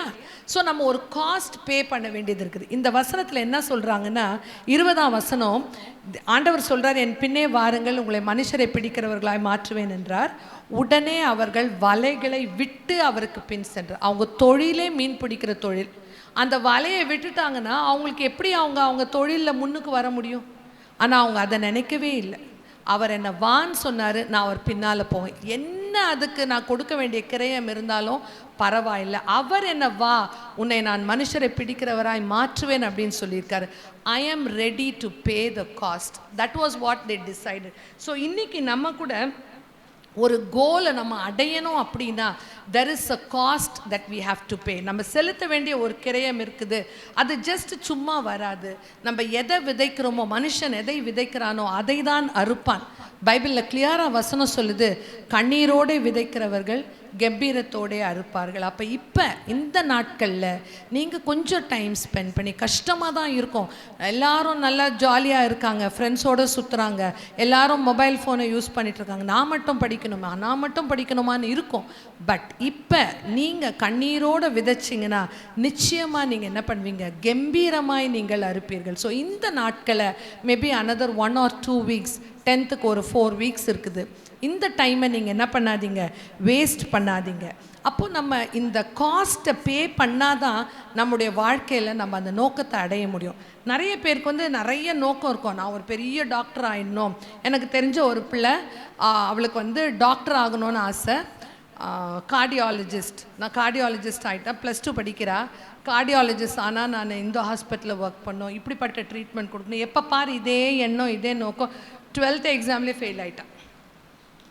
படிப்பில்லை, எப்போ பாரு இதே யோசிச்சு யோசிச்சு யோசிச்சு யோசிச்சு யோசிச்சு. ஸோ நமக்கு நோக்கம் இருக்கணும். அந்த நோக்கத்துக்கு ஏற்ற மாதிரி நம்ம என்ன பண்ணணும், செயல்படணும், செயலில் காட்டணும். வெறும் நோக்கம் இருந்தால் போதாது. நான் பெரிய டாக்டர் ஆகணும், நான் பெரிய இன்ஜினியர் ஆகணும், நான் ஒரு பைலட் ஆகணும் அப்படின்னு நம்ம நினச்சி நோக்கம் வச்சுருக்கோம். பட் அதுக்கு நேராக நம்மளுடைய வேலை பண்ணலைன்னா, நம்மளுடைய உழைப்பை கொடுக்கலன்னா அது வந்து என்ன ஆகிடும், வேஸ்ட்டாக போயிடும். முத்துன்னு ஒரு ஆள் இருந்தாராம். போர் அடிக்குதா? முத்துன்னு ஒரு ஆள் இருந்தாராம். அவர் வந்து கொஞ்சம் ரொம்ப ஏழையானவர். அவருக்கு வந்து வேலையெல்லாம் ரொம்ப சரியாக கிடையாது. ஒரு சின்ன கிராமத்தில் இருந்தார். யாராவது ஏதாவது சாப்பாடு கொடுத்தாங்கன்னா சாப்பிடுவார். அவர் வந்து மூட்டை தூக்குற வேலை தான் செய்வார். ஆனால் அவருக்குள்ள ஒரு பெரிய ஆசை. என்ன ஆசைன்னா, அந்த வில்லேஜில் இருக்கிற கிராமத்தில் உள்ள ஜமீன்தாருடைய பொண்ணை கல்யாணம் பண்ணிக்கணும்னு ஆசை. அந்த பொண்ணு ரொம்ப அழகாக இருக்குமா, அந்த பொண்ணை எப்படியாவது கல்யாணம் பண்ணிடணும் அப்படின்னு அவருக்கு ரொம்ப ஆசை. எப்படி போய் கேட்குறது, யோசிச்சு பார்த்து கடைசியில் ஒரு நாள் தைரியத்தை வர வச்சுக்கிட்டு நேராக ஜமீன்தார்கிட்ட போயிட்டார். எதையுமே யோசிக்கல, டக்குன்னு நினச்சாரு, எந்திரிச்சு கிளம்பி போயிட்டு ஐயா உங்ககிட்ட ஒன்று கேட்கணும். என்னப்பா? உங்கள் பொண்ணை எனக்கு கல்யாணம் பண்ணி கொடுங்க. டைரெக்டாக கொஸ்டின் வந்துட்டார். அவர் வந்த உடனே ஜமீன்தாருக்கு பயங்கர கோவம் வந்துச்சு. நீ ஒன்றுத்துக்கும் லாய்க்கு இல்லாத உதவாதவன், நீ வந்து என் பொண்ணை கல்யாணம் பண்ணணும்னு சொல்கிறியா அப்படின்னு சொல்லிட்டு என்ன பண்ணார், வீட்டில் வேலை செய்கிற 2 பேரை கூப்பிட்டு இவனை வெளியே விரட்டுங்க அப்படின்னு சொல்லிட்டு அடித்து வெளியே விரட்டிட்டாங்க. முத்து ரொம்ப சோகமாக வரார். அப்போது அவங்க வீட்டுக்கு பக்கத்தில் இருக்கிற ஒரு பாட்டி பார்த்துட்டு, என்ன முத்து இப்படி இருக்க நீ அப்படின்னு சொன்னால், இல்லை பாட்டி ஒன்றும் இல்லை, சரி இந்தா எங்கள் வீட்டில் கோழி முட்டை விட்டுச்சு, இந்தா நீ 2 முட்டை வச்சுக்கோ சாப்பிடு அப்படின்னு சொல்லிட்டு 2 முட்டை கொடுத்தாங்க. ஒன்று முத்து என்ன பண்ணார், ரொம்ப தேங்க்ஸ்ன்னு வாங்கி வச்சுக்கின்னு அப்படியே கொஞ்சம் தூரம் போன உடனே ஒரு வெக்கோல் போர் இருந்துச்சு. அதுக்கிட்ட போய் உட்காந்துட்டு நிழலில் கொஞ்சம் நேரம் உட்காந்து ரொம்ப சோகமாக, அவர் தான் மனம் உடஞ்சி போயிருக்கார்ல, பொண்ணு கொடுக்கலையே அப்படின்னு சொல்லிட்டு அப்படியே உட்காந்து யோசிச்சுட்டே இருந்தாராம். நம்ம என்ன பண்ணலாம் அப்படியே கொஞ்சம் நேரத்தில் என்ன பண்ணிட்டாரு, அப்படியே தூக்கம் வந்துடுச்சு, தூங்கிட்டார். முட்டை பக்கத்தில் இருக்குது. அப்போது அவர் வந்து யோசிக்கும்பொழுது அப்படியே யோசிச்சுட்டே இருக்கார். தூங்கும் போது அப்படி யோசிக்கிறார், நான் ஒரு நாள் என்ன பண்ணுவேன், நான் கஷ்டப்பட்டு உழைச்சி நான் ஒரு பெரிய ஆளாக வந்து நான் ஒரு பெரிய பிஸ்னஸ் மேனாக வந்து நான் ரொம்ப பணம் படைச்சனோ ஆகிடுவேன்.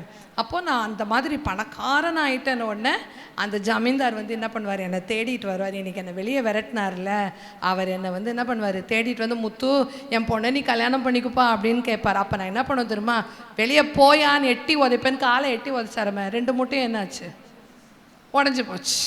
இந்த முட்டையை வச்சு அது கோழியாகி, கோழி திருப்பியும் முட்டை விட்டு திருப்பியும் கோழியாகி முட்டையாகி அப்படி தான் மனக்கோட்டை கட்டுறாரு. நான் பெரிய பணக்காரன் ஆகிடுவேன். அவர் வந்து என்னை கேட்பார், முத்து தயவு செய்து என்னை மன்னிச்சிக்கோ, என் பொண்ணை நீ கல்யாணம் பண்ணிக்கோ அப்படின்னு போது நான் அவரை எட்டி உதைச்சார். கையில் இருந்த 2 முட்டையும் வீணாக போயிடுச்சு. இன்றைக்கி நம்ம கூட நிறைய பேர் அப்படி தான் இருக்கோம்ல, மனக்கோட்டைகள். நமக்கு நிறைய நோக்கங்கள் இருக்குது, நிறைய ஆசைகள் இருக்குது, நிறைய விருப்பங்கள் இருக்குது. ஆனால் அதுக்கு நேராக நம்ம உழைக்கிறதுக்கு இன்றைக்கி தயாராக இருக்கிறோமா? we have to pay the cost. நம்ம கண்டிப்பாக அதற்காக ஒரு கிரயம் செலுத்த வேண்டியவர்களாக இருக்கிறோம். ஸோ இன்றைக்கி first thing that we have to remember is there is a cause in our life. நமக்கான ஒரு நோக்கத்தை ஆண்டவர் வச்சுருக்காரு. இந்த நோக்கத்தை அடையிறதுக்கு நம்ம ஒரு கிரயம் செலுத்த வேண்டியவர்களாக இருக்கிறோம். we have to pay a cost. பைபிளில் சங்கீதம் 127:4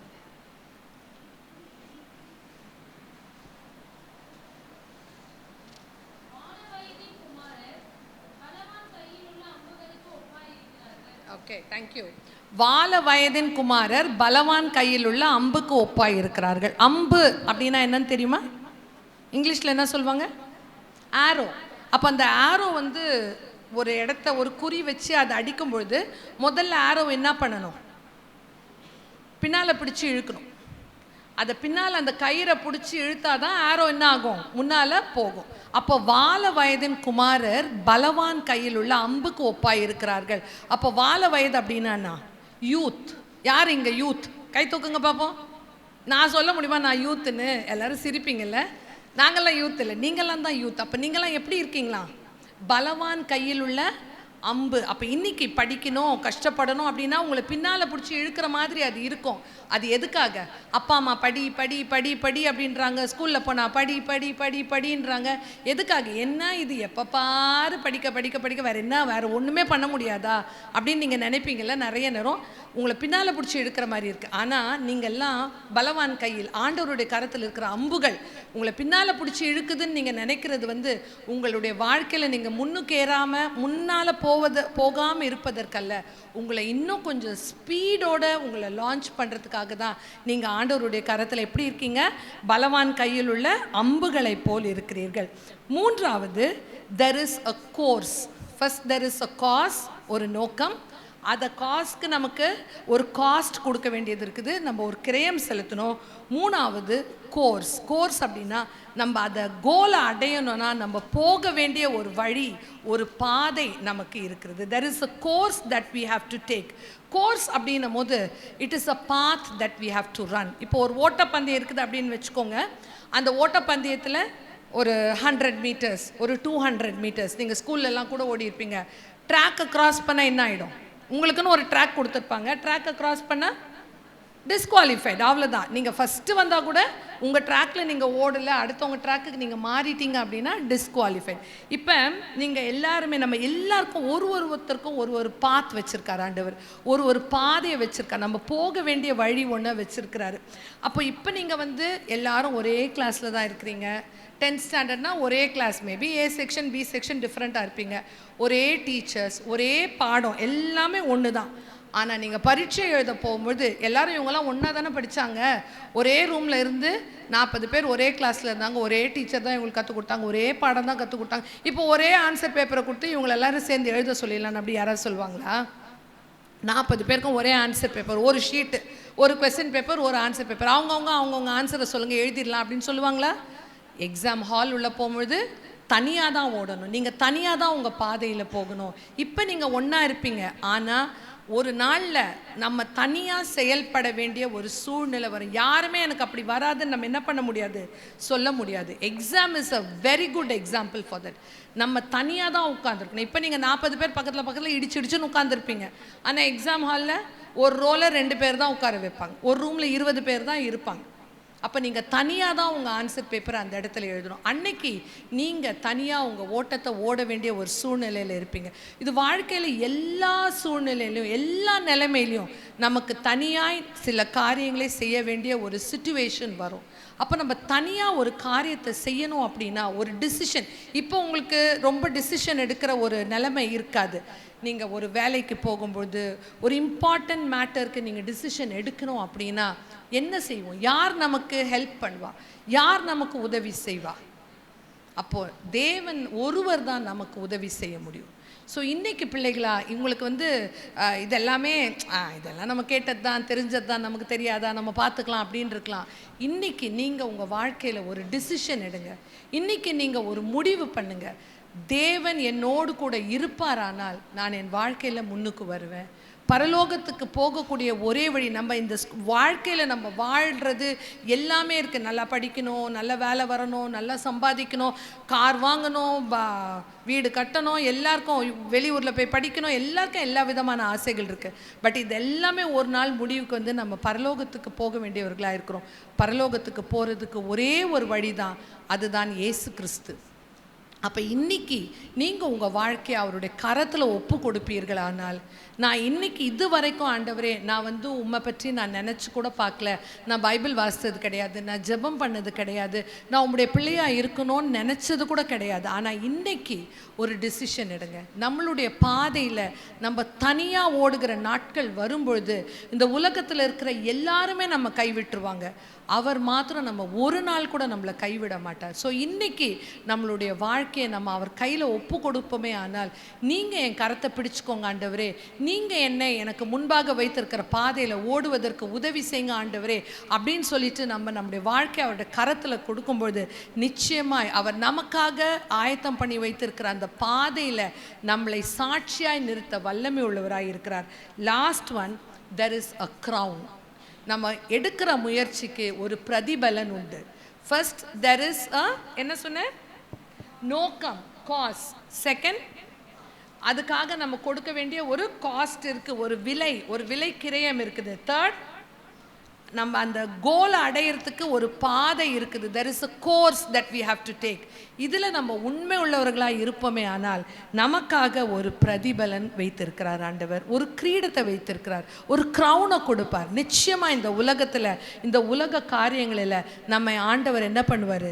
ஆசீர்வதிப்பார். கர்த்தர் நம்மை ஆசீர்வதித்து நம்மை உயர்த்துவது, இஸ்ரவேல் ஜனங்களை ஆசீர்வதிப்பதே எனது நோக்கம் என்று ஆண்டவர் சொல்லுகிறார். நம்ம ஆவிக்குரிய இஸ்ரவேலர்கள், அவருடைய பிள்ளைகள், அவருடைய இரத்தத்தினால கழுவப்பட்டவர்கள். அப்போ இன்னைக்கு நம்மளுடைய வாழ்க்கையை நாம் அவர் கையில் கொடுப்போமா? கொஞ்சத்தில் நம்ம உண்மையாக இருந்தோம்னா, ஒரு 10th ஸ்டாண்டர்ட், ஒரு 10 பாடம் தான், இதில் நம்ம உண்மை உள்ளவர்களாக இருந்தோமே ஆனால் நிச்சயமாக அநேகத்தின் மேல் ஆண்டவர் நம்மளை என்ன பண்ணுவார்? ஆசீர்வதித்து நம்மளை அதிகாரிகளாய் மாற்றுவார். ஸோ இந்த நாள் நம்ம இவ்வளோ நேரம் இதெல்லாம் கேட்டோம். எத்தனை உங்களுக்கு மனசில் தங்கி இருக்குதோ என்னன்னு எனக்கு தெரியாது. ஆனால் நிச்சயமாக ஆண்டவர் வந்து கிரியை செய்வார். ஒருவேளை இன்னைக்கு உங்களுக்கு ஒரு பயம் இருக்குதா உங்கள் உள்ளத்தில்? நான் இப்படி என்ன பண்ணுவேன்? இவ்வளோ நாளை வேஸ்ட் பண்ணிட்டேனே, எப்படி நான் எக்ஸாம் எழுத போகிறேன்? பைபிளில் டேவிட் அப்படின்ற ஒரு கேரக்டரை பற்றி நம்ம கேள்விப்பட்டிருக்கோம். தாவீது அப்படின்னோன்னா நமக்கு மனசில் என்ன வரும்?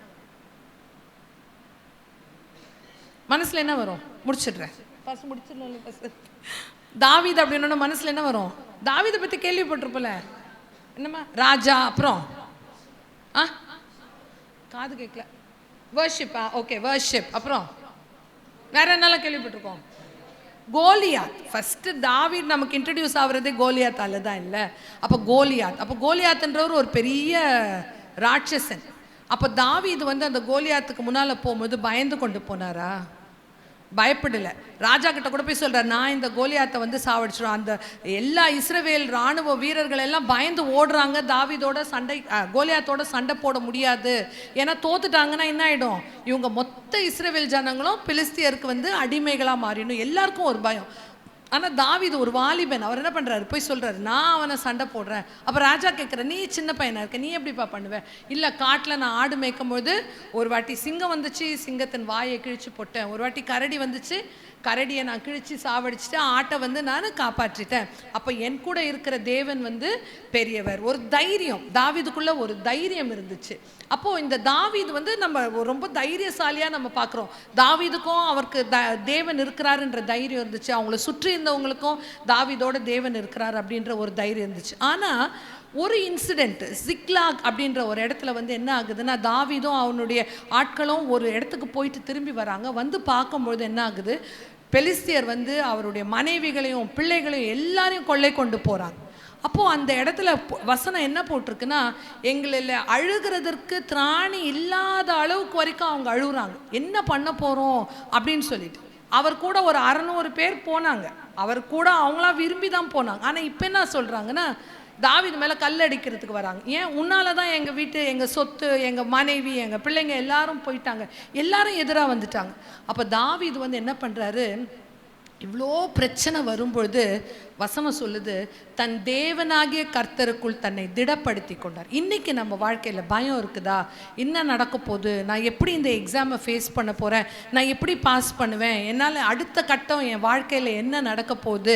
என்னுடைய பெற்றோர் யாரும் படிக்காதவங்க, நான் தான் படித்து முன்னுக்கு வரணும், இவ்வளோ காம்படிஷன் இருக்குது, ஏஐ வந்துருச்சுன்றாங்க, நிறைய பேருக்கு இனிமேல் வேலை கிடைக்காது அப்படின்றாங்க, நான் என்ன பண்ண போகிறேன் அப்படின்ற ஒரு பயம் இன்றைக்கி உங்கள் உள்ளத்தில் இருக்குமே ஆனால், தேவனாகிய கர்த்தருக்குள் உங்களை திடப்படுத்தி கொள்ளுங்கள். கர்த்தர் இருக்கிறார் நமக்கு. அவருடைய நாமம் என்ன? நம்ம பாடின பாட்டு யெகோவா நிசி. இன்னைக்கு ஆண்டவரே, என்னுடைய வாழ்க்கையை நான் ஒரு கொடி கம்பமாக உங்கள் கையில் கொடுக்குறேன், நீங்கள் என் வாழ்க்கையை ஆளுகை செய்யுங்க, என் வாழ்க்கையின் மேலே உங்களுடைய கொடி பறக்கட்டும் அப்படின்னு நம்முடைய வாழ்க்கையை ஆண்டவருக்கு ஒப்பு கொடுக்கும்பொழுது நிச்சயமாக ஆண்டவர் பிள்ளைகளை உங்களை எடுத்து பயன்படுத்துவார். நீங்கள் நினைக்கிற மாதிரி நீங்கள் தாழ்த்தப்பட்டவர்கள், சிறுமைப்படுத்தப்பட்டவர்கள், நம்ம வாழ்க்கையில் வர முடியுமா அப்படின்னு நினைக்கவே நினைக்காதீங்க. அந்த தாழ்மை மனப்பான்மையை விட்டு விடுங்க. நான் என்னால் முடிந்ததை நான் செய்வேன், என் தேவன் என்னோடு இருந்து எனக்கு வெற்றி தருவார் அப்படின்ற ஒரு வாஞ்சை, ஒரு நமக்குள்ள ஒரு தைரியம் நமக்கு வரும்பொழுது, தாவீது எப்படி தன் தேவனாகிய கர்த்தருக்குள் தன்னை திடப்படுத்தி கொண்டாரோ அப்படி நாம் திடப்படுத்தி கொள்ளும்பொழுது நிச்சயமாய் ஆண்டவர் உங்களோடு இருந்து, உங்கள் ஒவ்வொருவரோடு இருந்து பலத்த காரியங்களை இந்த நாட்களிலே செய்வார். நீங்கள் நினைக்கிறதற்கும் வேண்டிக் கொள்வதற்கும் மிகவும் அதிகமாய் ஆண்டவர் உங்களோடு கூட இருந்து கிரியை செய்வார். கண்களை மூடி ஜெபிப்போம். எங்கள் அன்புள்ள ஆண்டவரே, இந்த நல்ல நேரத்துக்காக உமக்கு நன்றி செலுத்துகிறோம். அப்பா, இந்த நாளில் கூட ராஜா நீர் எங்கள் மத்தியில் பிரசன்னமாக இருந்ததற்காக உமக்கு நன்றி. இங்கு தங்கள் தலைகளை தாழ்த்தி இருக்கிற இந்த ஒவ்வொரு பிள்ளைக்காய் உடைய பாத தண்டையில் வருகிறோம் ராஜா. இன்னுமாய் அவர்கள் தங்கள் வாழ்க்கையை உமக்கு ஒப்பு கொடுக்காமல் இருப்பார்களே, ஆனால் அவர்களோடு நீங்கள் பேசுங்க ஆண்டவரே. நீங்கள் எல்லாவற்றுக்கும் போதுமானவராய் இருக்கிறீர். நீர் எங்கள் ஒவ்வொருவருக்கும் யெகோவா நிசி ஜெயக்கொடியானவராய் இருக்கிறதற்காக உமக்கு நன்றி செலுத்துகிறோம் அப்பா. இந்த பிள்ளைகள் தங்கள் வாழ்க்கையை உமக்கு ஒப்பு கொடுக்க கிருபை தருவீராக. இந்த நாட்களில் அவர்கள் எடுக்கிற முயற்சிகளை நீர் ஆசீர்வதிப்பீராக என்று நான் ஜெபிக்கிறேன் கர்த்தாவே. ஆண்டவரே, இந்த பிள்ளைகள் கர்த்தாவே, நாங்கள் வேதத்தில் வாசிக்கிறது போல குதிரை யுத்த நாளுக்காக ஆயத்தமாக்கப்படும் ஜெயமோ கர்த்தரால் வரும். ஆண்டவரே, இந்த பிள்ளைகள் தங்களை குதிரைகளைப் போல ஆயத்தப்படுத்தும் பொழுது நீர் ஜெயத்தை கொடுக்கிற தேவனாய் இருக்கிறதற்காய் உமக்கு நாங்கள் நன்றி செலுத்துகிறோம். உம்மை நன்றியோடு துதிக்கிறோம், உம்மை ஸ்தோத்திரிக்கிறோம். இந்த ஆலயத்தில் இருந்து கர்த்தாவே நீர் அநேக சாட்சிகளை வருகிற நாட்களிலே எழுப்ப போவதற்காக உமக்கு நாங்கள் நன்றி செலுத்துகிறோம் அப்பா. உம்மை நன்றியோடு துதிக்கிறோம், உம்மை ஸ்தோத்திரிக்கிறோம். இன்னும் அநேக ஆத்துமாக்கள் இந்த ஆலயத்துக்குள்ளாய் வரட்டும் என்று நாங்கள் ஜெபிக்கிறோம் கர்த்தாவே. அநேகர் வந்து உம்முடைய சத்தியத்தை அறிந்து கொள்ளட்டும் ராஜா. பரலோகத்திற்கு நேராய் ஆத்துமாக்கள் கொள்ளை பொருளாய் திரும்ப வேண்டும் என்று நாங்கள் ஜெபிக்கிறோம் கர்த்தாவே. நீர் இந்த இடத்துல இருக்கிறதற்காய் உமக்கு நன்றி செலுத்துகிறோம். மீண்டுமாய் ஆண்டவர் இந்த ஆலய போதகருக்காய், அவருடைய மனைவிக்காய், குடும்பத்திற்காய் கூட அவருக்கு தோளோடு தோள் கொடுத்து நின்று ஊழியத்திலே ஈடுபடுகிற ஒவ்வொருவருக்காய் உமக்கு நன்றி செலுத்துகிறோம் ராஜா. நீர் மாத்திரம் இந்த இடத்துல மகிமைப்படுவீராக. இந்த நேரம் முழுவதுமாய் உம்முடைய கரத்தில் இருந்தபடியால் உமக்கு நாங்கள் நன்றி செலுத்துகிறோம். துதி கனம் மகிமை யாவும் உமக்கு செலுத்துகிறோம். இயேசுவின் நாமத்தில் ஜெபிக்கிறோம் எங்கள் நல்ல பிதாவே, ஆமேன். Thank you madam. கடைசியாக ஒரு நிறைவு ஜெபத்தை நம்ம செய்து முடிக்கலாம். எஸ்பெஷலி ஸ்டூடெண்ட்ஸ், மேடம் சொன்ன 4 குறிப்புகளை யாராவது சொல்ல முடியுமா? முதலாவது என்ன சொன்னாங்க? தமிழில் கூட சொல்லுங்க. என்ன சொன்னாங்க? இங்கிலீஷில் சொல்லுங்க, தமிழில் சொல்லுங்க. நோக்கம். ஆங்கிலத்தில் என்ன சொன்னாங்க? ரெண்டாவது என்ன சொன்னாங்க? காஸ்ட். அதுக்காக நாம் செலுத்தக்கூடிய கிரயம். ஒரு பணம் கொடுக்காம எந்த பொருள் வாங்க முடியாது இல்லையா? ஏதாவது இழந்தால் தான் ஒன்று பெற்றுக்கொள்ள முடியும். மூன்றாவது என்ன சொன்னாங்க? நீங்கள் சத்தமாக சொல்ல மாட்டீங்களே.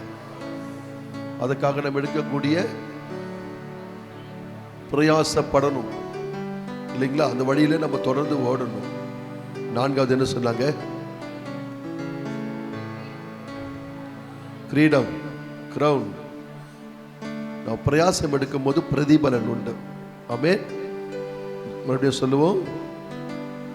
நோக்கம், கிரயம், நாம் எடுக்கக்கூடிய பிரயாசம், அதுக்காக நமக்கு கிடைக்கக்கூடிய பிரதிபலன். ரொம்ப அருமையாக நல்ல ஒரு செர்மன் மாதிரி மேடம் கொடுத்தாங்க. பிள்ளைகளுக்கு ஏற்ற ஆவிக்குரிய செய்தியும் இதில் அடங்கியிருந்தது. அனுபவத்தோடு எக்ஸாமினேஷனுக்கு ஏற்ற கவுன்சிலிங்கும் அழகாக சேர்த்து கொடுத்தாங்க. கர்த்தர் அவர்களையும் குடும்பத்தையும் கர்த்தர் செய்கிற வேலையை ஆசீர்வதிப்பாராங்க.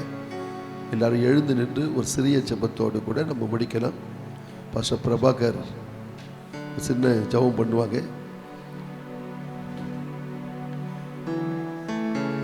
உங்களை எல்லாருக்கும் ஒரு பெண்ணு கிஃப்ட் இருக்கு. ஊழியக்கார சிஸ்டர் சௌமியா ஸ்வீட்டா வெளியில தருவாங்க.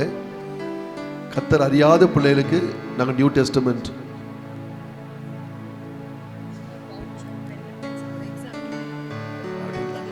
சரி சரி தேங்க்யூ மேடம். மேடமும் உங்களுக்கு ஒரு சின்ன கிஃப்ட் கொண்டு வந்திருக்காங்க. கர்த்தர் அவர்களை ஆசீர்வதிப்பாராக. ஊழியக்கார சிஸ்டர்ஸ் கையில் நீங்கள் அதை ஒரு பெண் பவுச்செல்லாம் கொண்டு வந்திருக்காங்க. பெண்ணு கொடுப்பாங்க.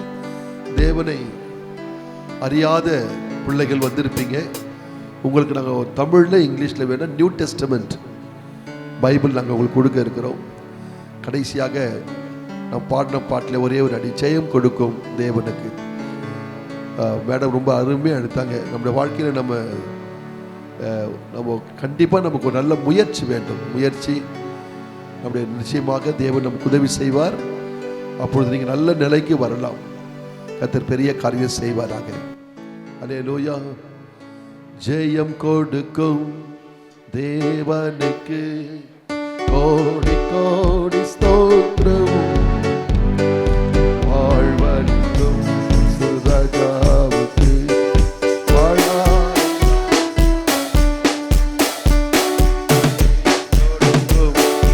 தேவனுக்கு கோடி கோடி ஸ்தோத்திரம். வாழ்வளிக்கும் சுராஜாவுக்கு வாழ்நாளெல்லாம் ஸ்தோத்திரம். அல்லேலூயா அல்லேலூயா பாடுவே ஓடியா உயர்த்துவே. அல்லேலூயா அல்லேலூயா பாடுவே ஆனந்ததோடியா உயர்த்துவே. ஜெயம் கொடுக்கும் தேவனுக்கு கோடி கோடி ஸ்தோத்திரம். வாழ்வளிக்கும் ராஜாவுக்கு வாழ்நாளெல்லாம் ஸ்தோத்திரம். வாழ்நாளெல்லாம் ஸ்தோத்திரம். ஜெபத்தை முடிக்கிற இந்த வேளையில் ஒரே ஒரு வார்த்தை சொல்லுகிறேன். ஆண்டவராகிய இயேசு கிறிஸ்து உங்கள் அனைவரையும் அவர் நேசிக்கிறார். அல்லேலூயா. Jesus loves you. Jesus bless you. Praise the Lord. Pastor Chilecho. சோத்திரம் சோத்திரம் சோத்திரம் சோத்திரம் சோத்திரம் சோத்திரம் சோத்திரம். எங்களை நேசிக்கிற நல்ல ஆண்டவரே, நன்றியோடு துதிக்கிறோம் தகப்பனே. இந்த நாளிலும் கூட சுவாமி ஆண்டவரே, இந்த மாலை நேரத்திலும் கூட ஆண்டவரே, உம்முடைய பிள்ளைகள் கூடியிருக்கிற இந்த கூடுகையை நீர் ஆசீர்வதித்தீர் தகப்பனே. ஆண்டவரே சோத்திர தகப்பனே, உம்முடைய ஆலோசனைகள் ஒன்றும் ஆண்டவரே வீணாய் போகிறதில்லை. தேவனே, இந்த நாட்களிலே அப்பா சோத்திரம், உம்முடைய பிள்ளைகளுக்காக செபிக்கிறோம் ஆண்டவரே. அவர்கள் பிரயாசப்பட்டதான் அந்த பிரயாசங்கள் ஒன்றும் வீணாகாமல் ஆண்டவரே சோத்திரம் எல்லாவற்றிலும் கத்தாவே சிறந்த காரியங்களை உடைய பிள்ளைகளுக்கு ஆண்டவரே சோத்திரம் ஐயா. அவர்கள் கத்தாவே சோத்திரம் இன்னும் கனத்திலும் கத்தாவே மகிமையிலும் சிறந்திருக்கும்படியாக எங்கள் தேவன் கர்த்தருடைய நல்ல ஆவியை கத்தாவே இந்த நாட்களிலே நீர் தந்து தேவனே அப்பா சோத்திர ராஜா, படித்ததான தேவ பிள்ளைகளை எல்லாரையும் உடைய கருத்திலே கொடுக்கிறோம். அவர்களுடைய மனதை கர்த்தர் பிரகாசிக்க பண்ணுங்க, அவருடைய மனதை புதுப்பியுங்க. படித்த காரியங்கள் எல்லாவற்றிலும் தைரியமாய் கத்தாவை சோத்திரம் எழுதுவதற்கு தேவ பிள்ளைகளுக்கு வேண்டிய பலனை கத்தாவை தாரோ. இப்பொழுதும் ஆலோசனை கொடுத்ததான ஊழியக்கார சகோதரியும் உடைய கரத்திலே கொடுக்கிறோம். கத்தாவே சோத்திர யாவரையும் உடைய கரத்தில் கொடுக்கிறோம். நீர் ஆசீர்வதிப்பீராக. ஆமென் ஆண்டவரே. இதிலும் பெரிதான காரியங்களை காண எங்கள் தேவன் ஒவ்வொருவருக்கும் உதவி செய்வீராக. ஆண்டவர் கர்த்தர் கூட இருந்து ஒவ்வொரு காரியத்திலேயும் கர்த்தர் முன்னின்று எல்லாவற்றையும் நீர் பொறுப்பெடுத்து கொண்டு ஆசீர்வாதமாய் மாற பண்ணுங்க. உமது நாமம் மகிமைப்படட்டும். ஒவ்வொருவரோடு கூட ஆவியானவர் போதிக்கிறவராக, ஞாபகப்படுத்துகிறவராக, உணர்த்துகிறவராக, எல்லாவற்றையும் நன்றாய் செய்கிறவராய் நீர் கூட இருந்து ஆசீர்வதியும். உமது கரத்தில் கொடுக்கிறோம். இதற்காக பிரயாசப்பட்ட ஊழியர்களையும் ஆசீர்வதிங்க. இயேசுவின் நாமத்தில் ஜெபிக்கிறோம் பிதாவே. முழுநேர ஊழியக்காரர்கள் முன்பாக வரும்படி அன்பாக கேட்டுக்கொள்ளும். சசி மேலே ஜெபம் முடிச்சுட்ட கொஞ்சம் வர சொல்லுங்க.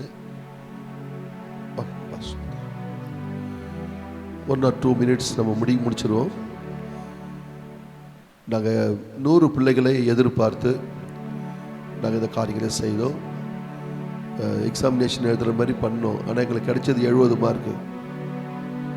யாராலேயே சொல்ல மாட்டீங்களா?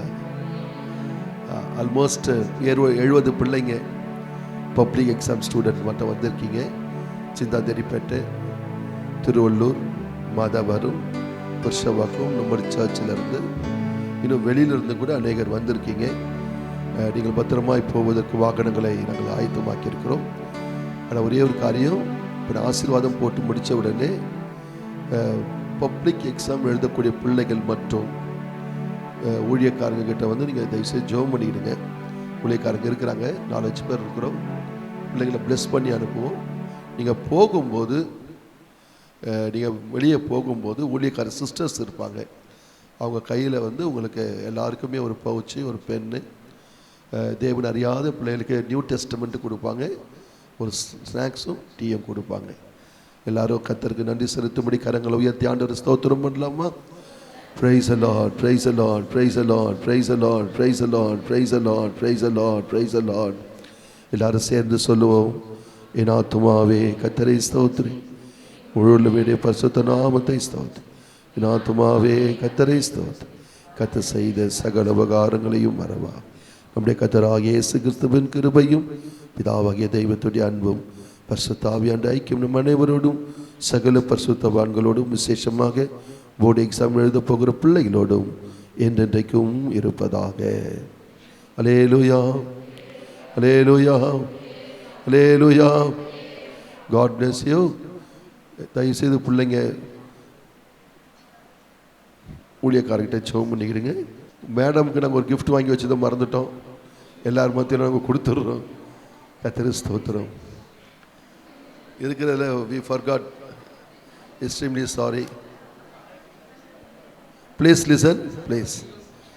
நம்முடைய அழைப்பிற்கு அருமையான மேடம் அவர்கள் நேரத்தையும் ஒதுக்கி, அவர்கள் எவ்வளோ அலுவல்கள் இருந்தாலும் அது கர்த்தருடைய நாளில் வந்து நம்மளை உற்சாகப்படுத்தி நல்ல கவுன்சிலிங்கோடு மெசேஜும் சேர்த்து அவங்க கொடுத்துருக்குறாங்க. கர்த்தர் அவர் நல்ல சுகத்தையும் ஆரோக்கியத்தையும் பலனையும் கிருபையும் தருவாராக. ஆண்டவராகிய இயேசு நாமத்தினாலே நாங்கள் உங்களை ஆசீர்வதித்து இது சிறிய கிஃப்ட்டை கொடுக்குறோம். பிரைஸ்லாம்.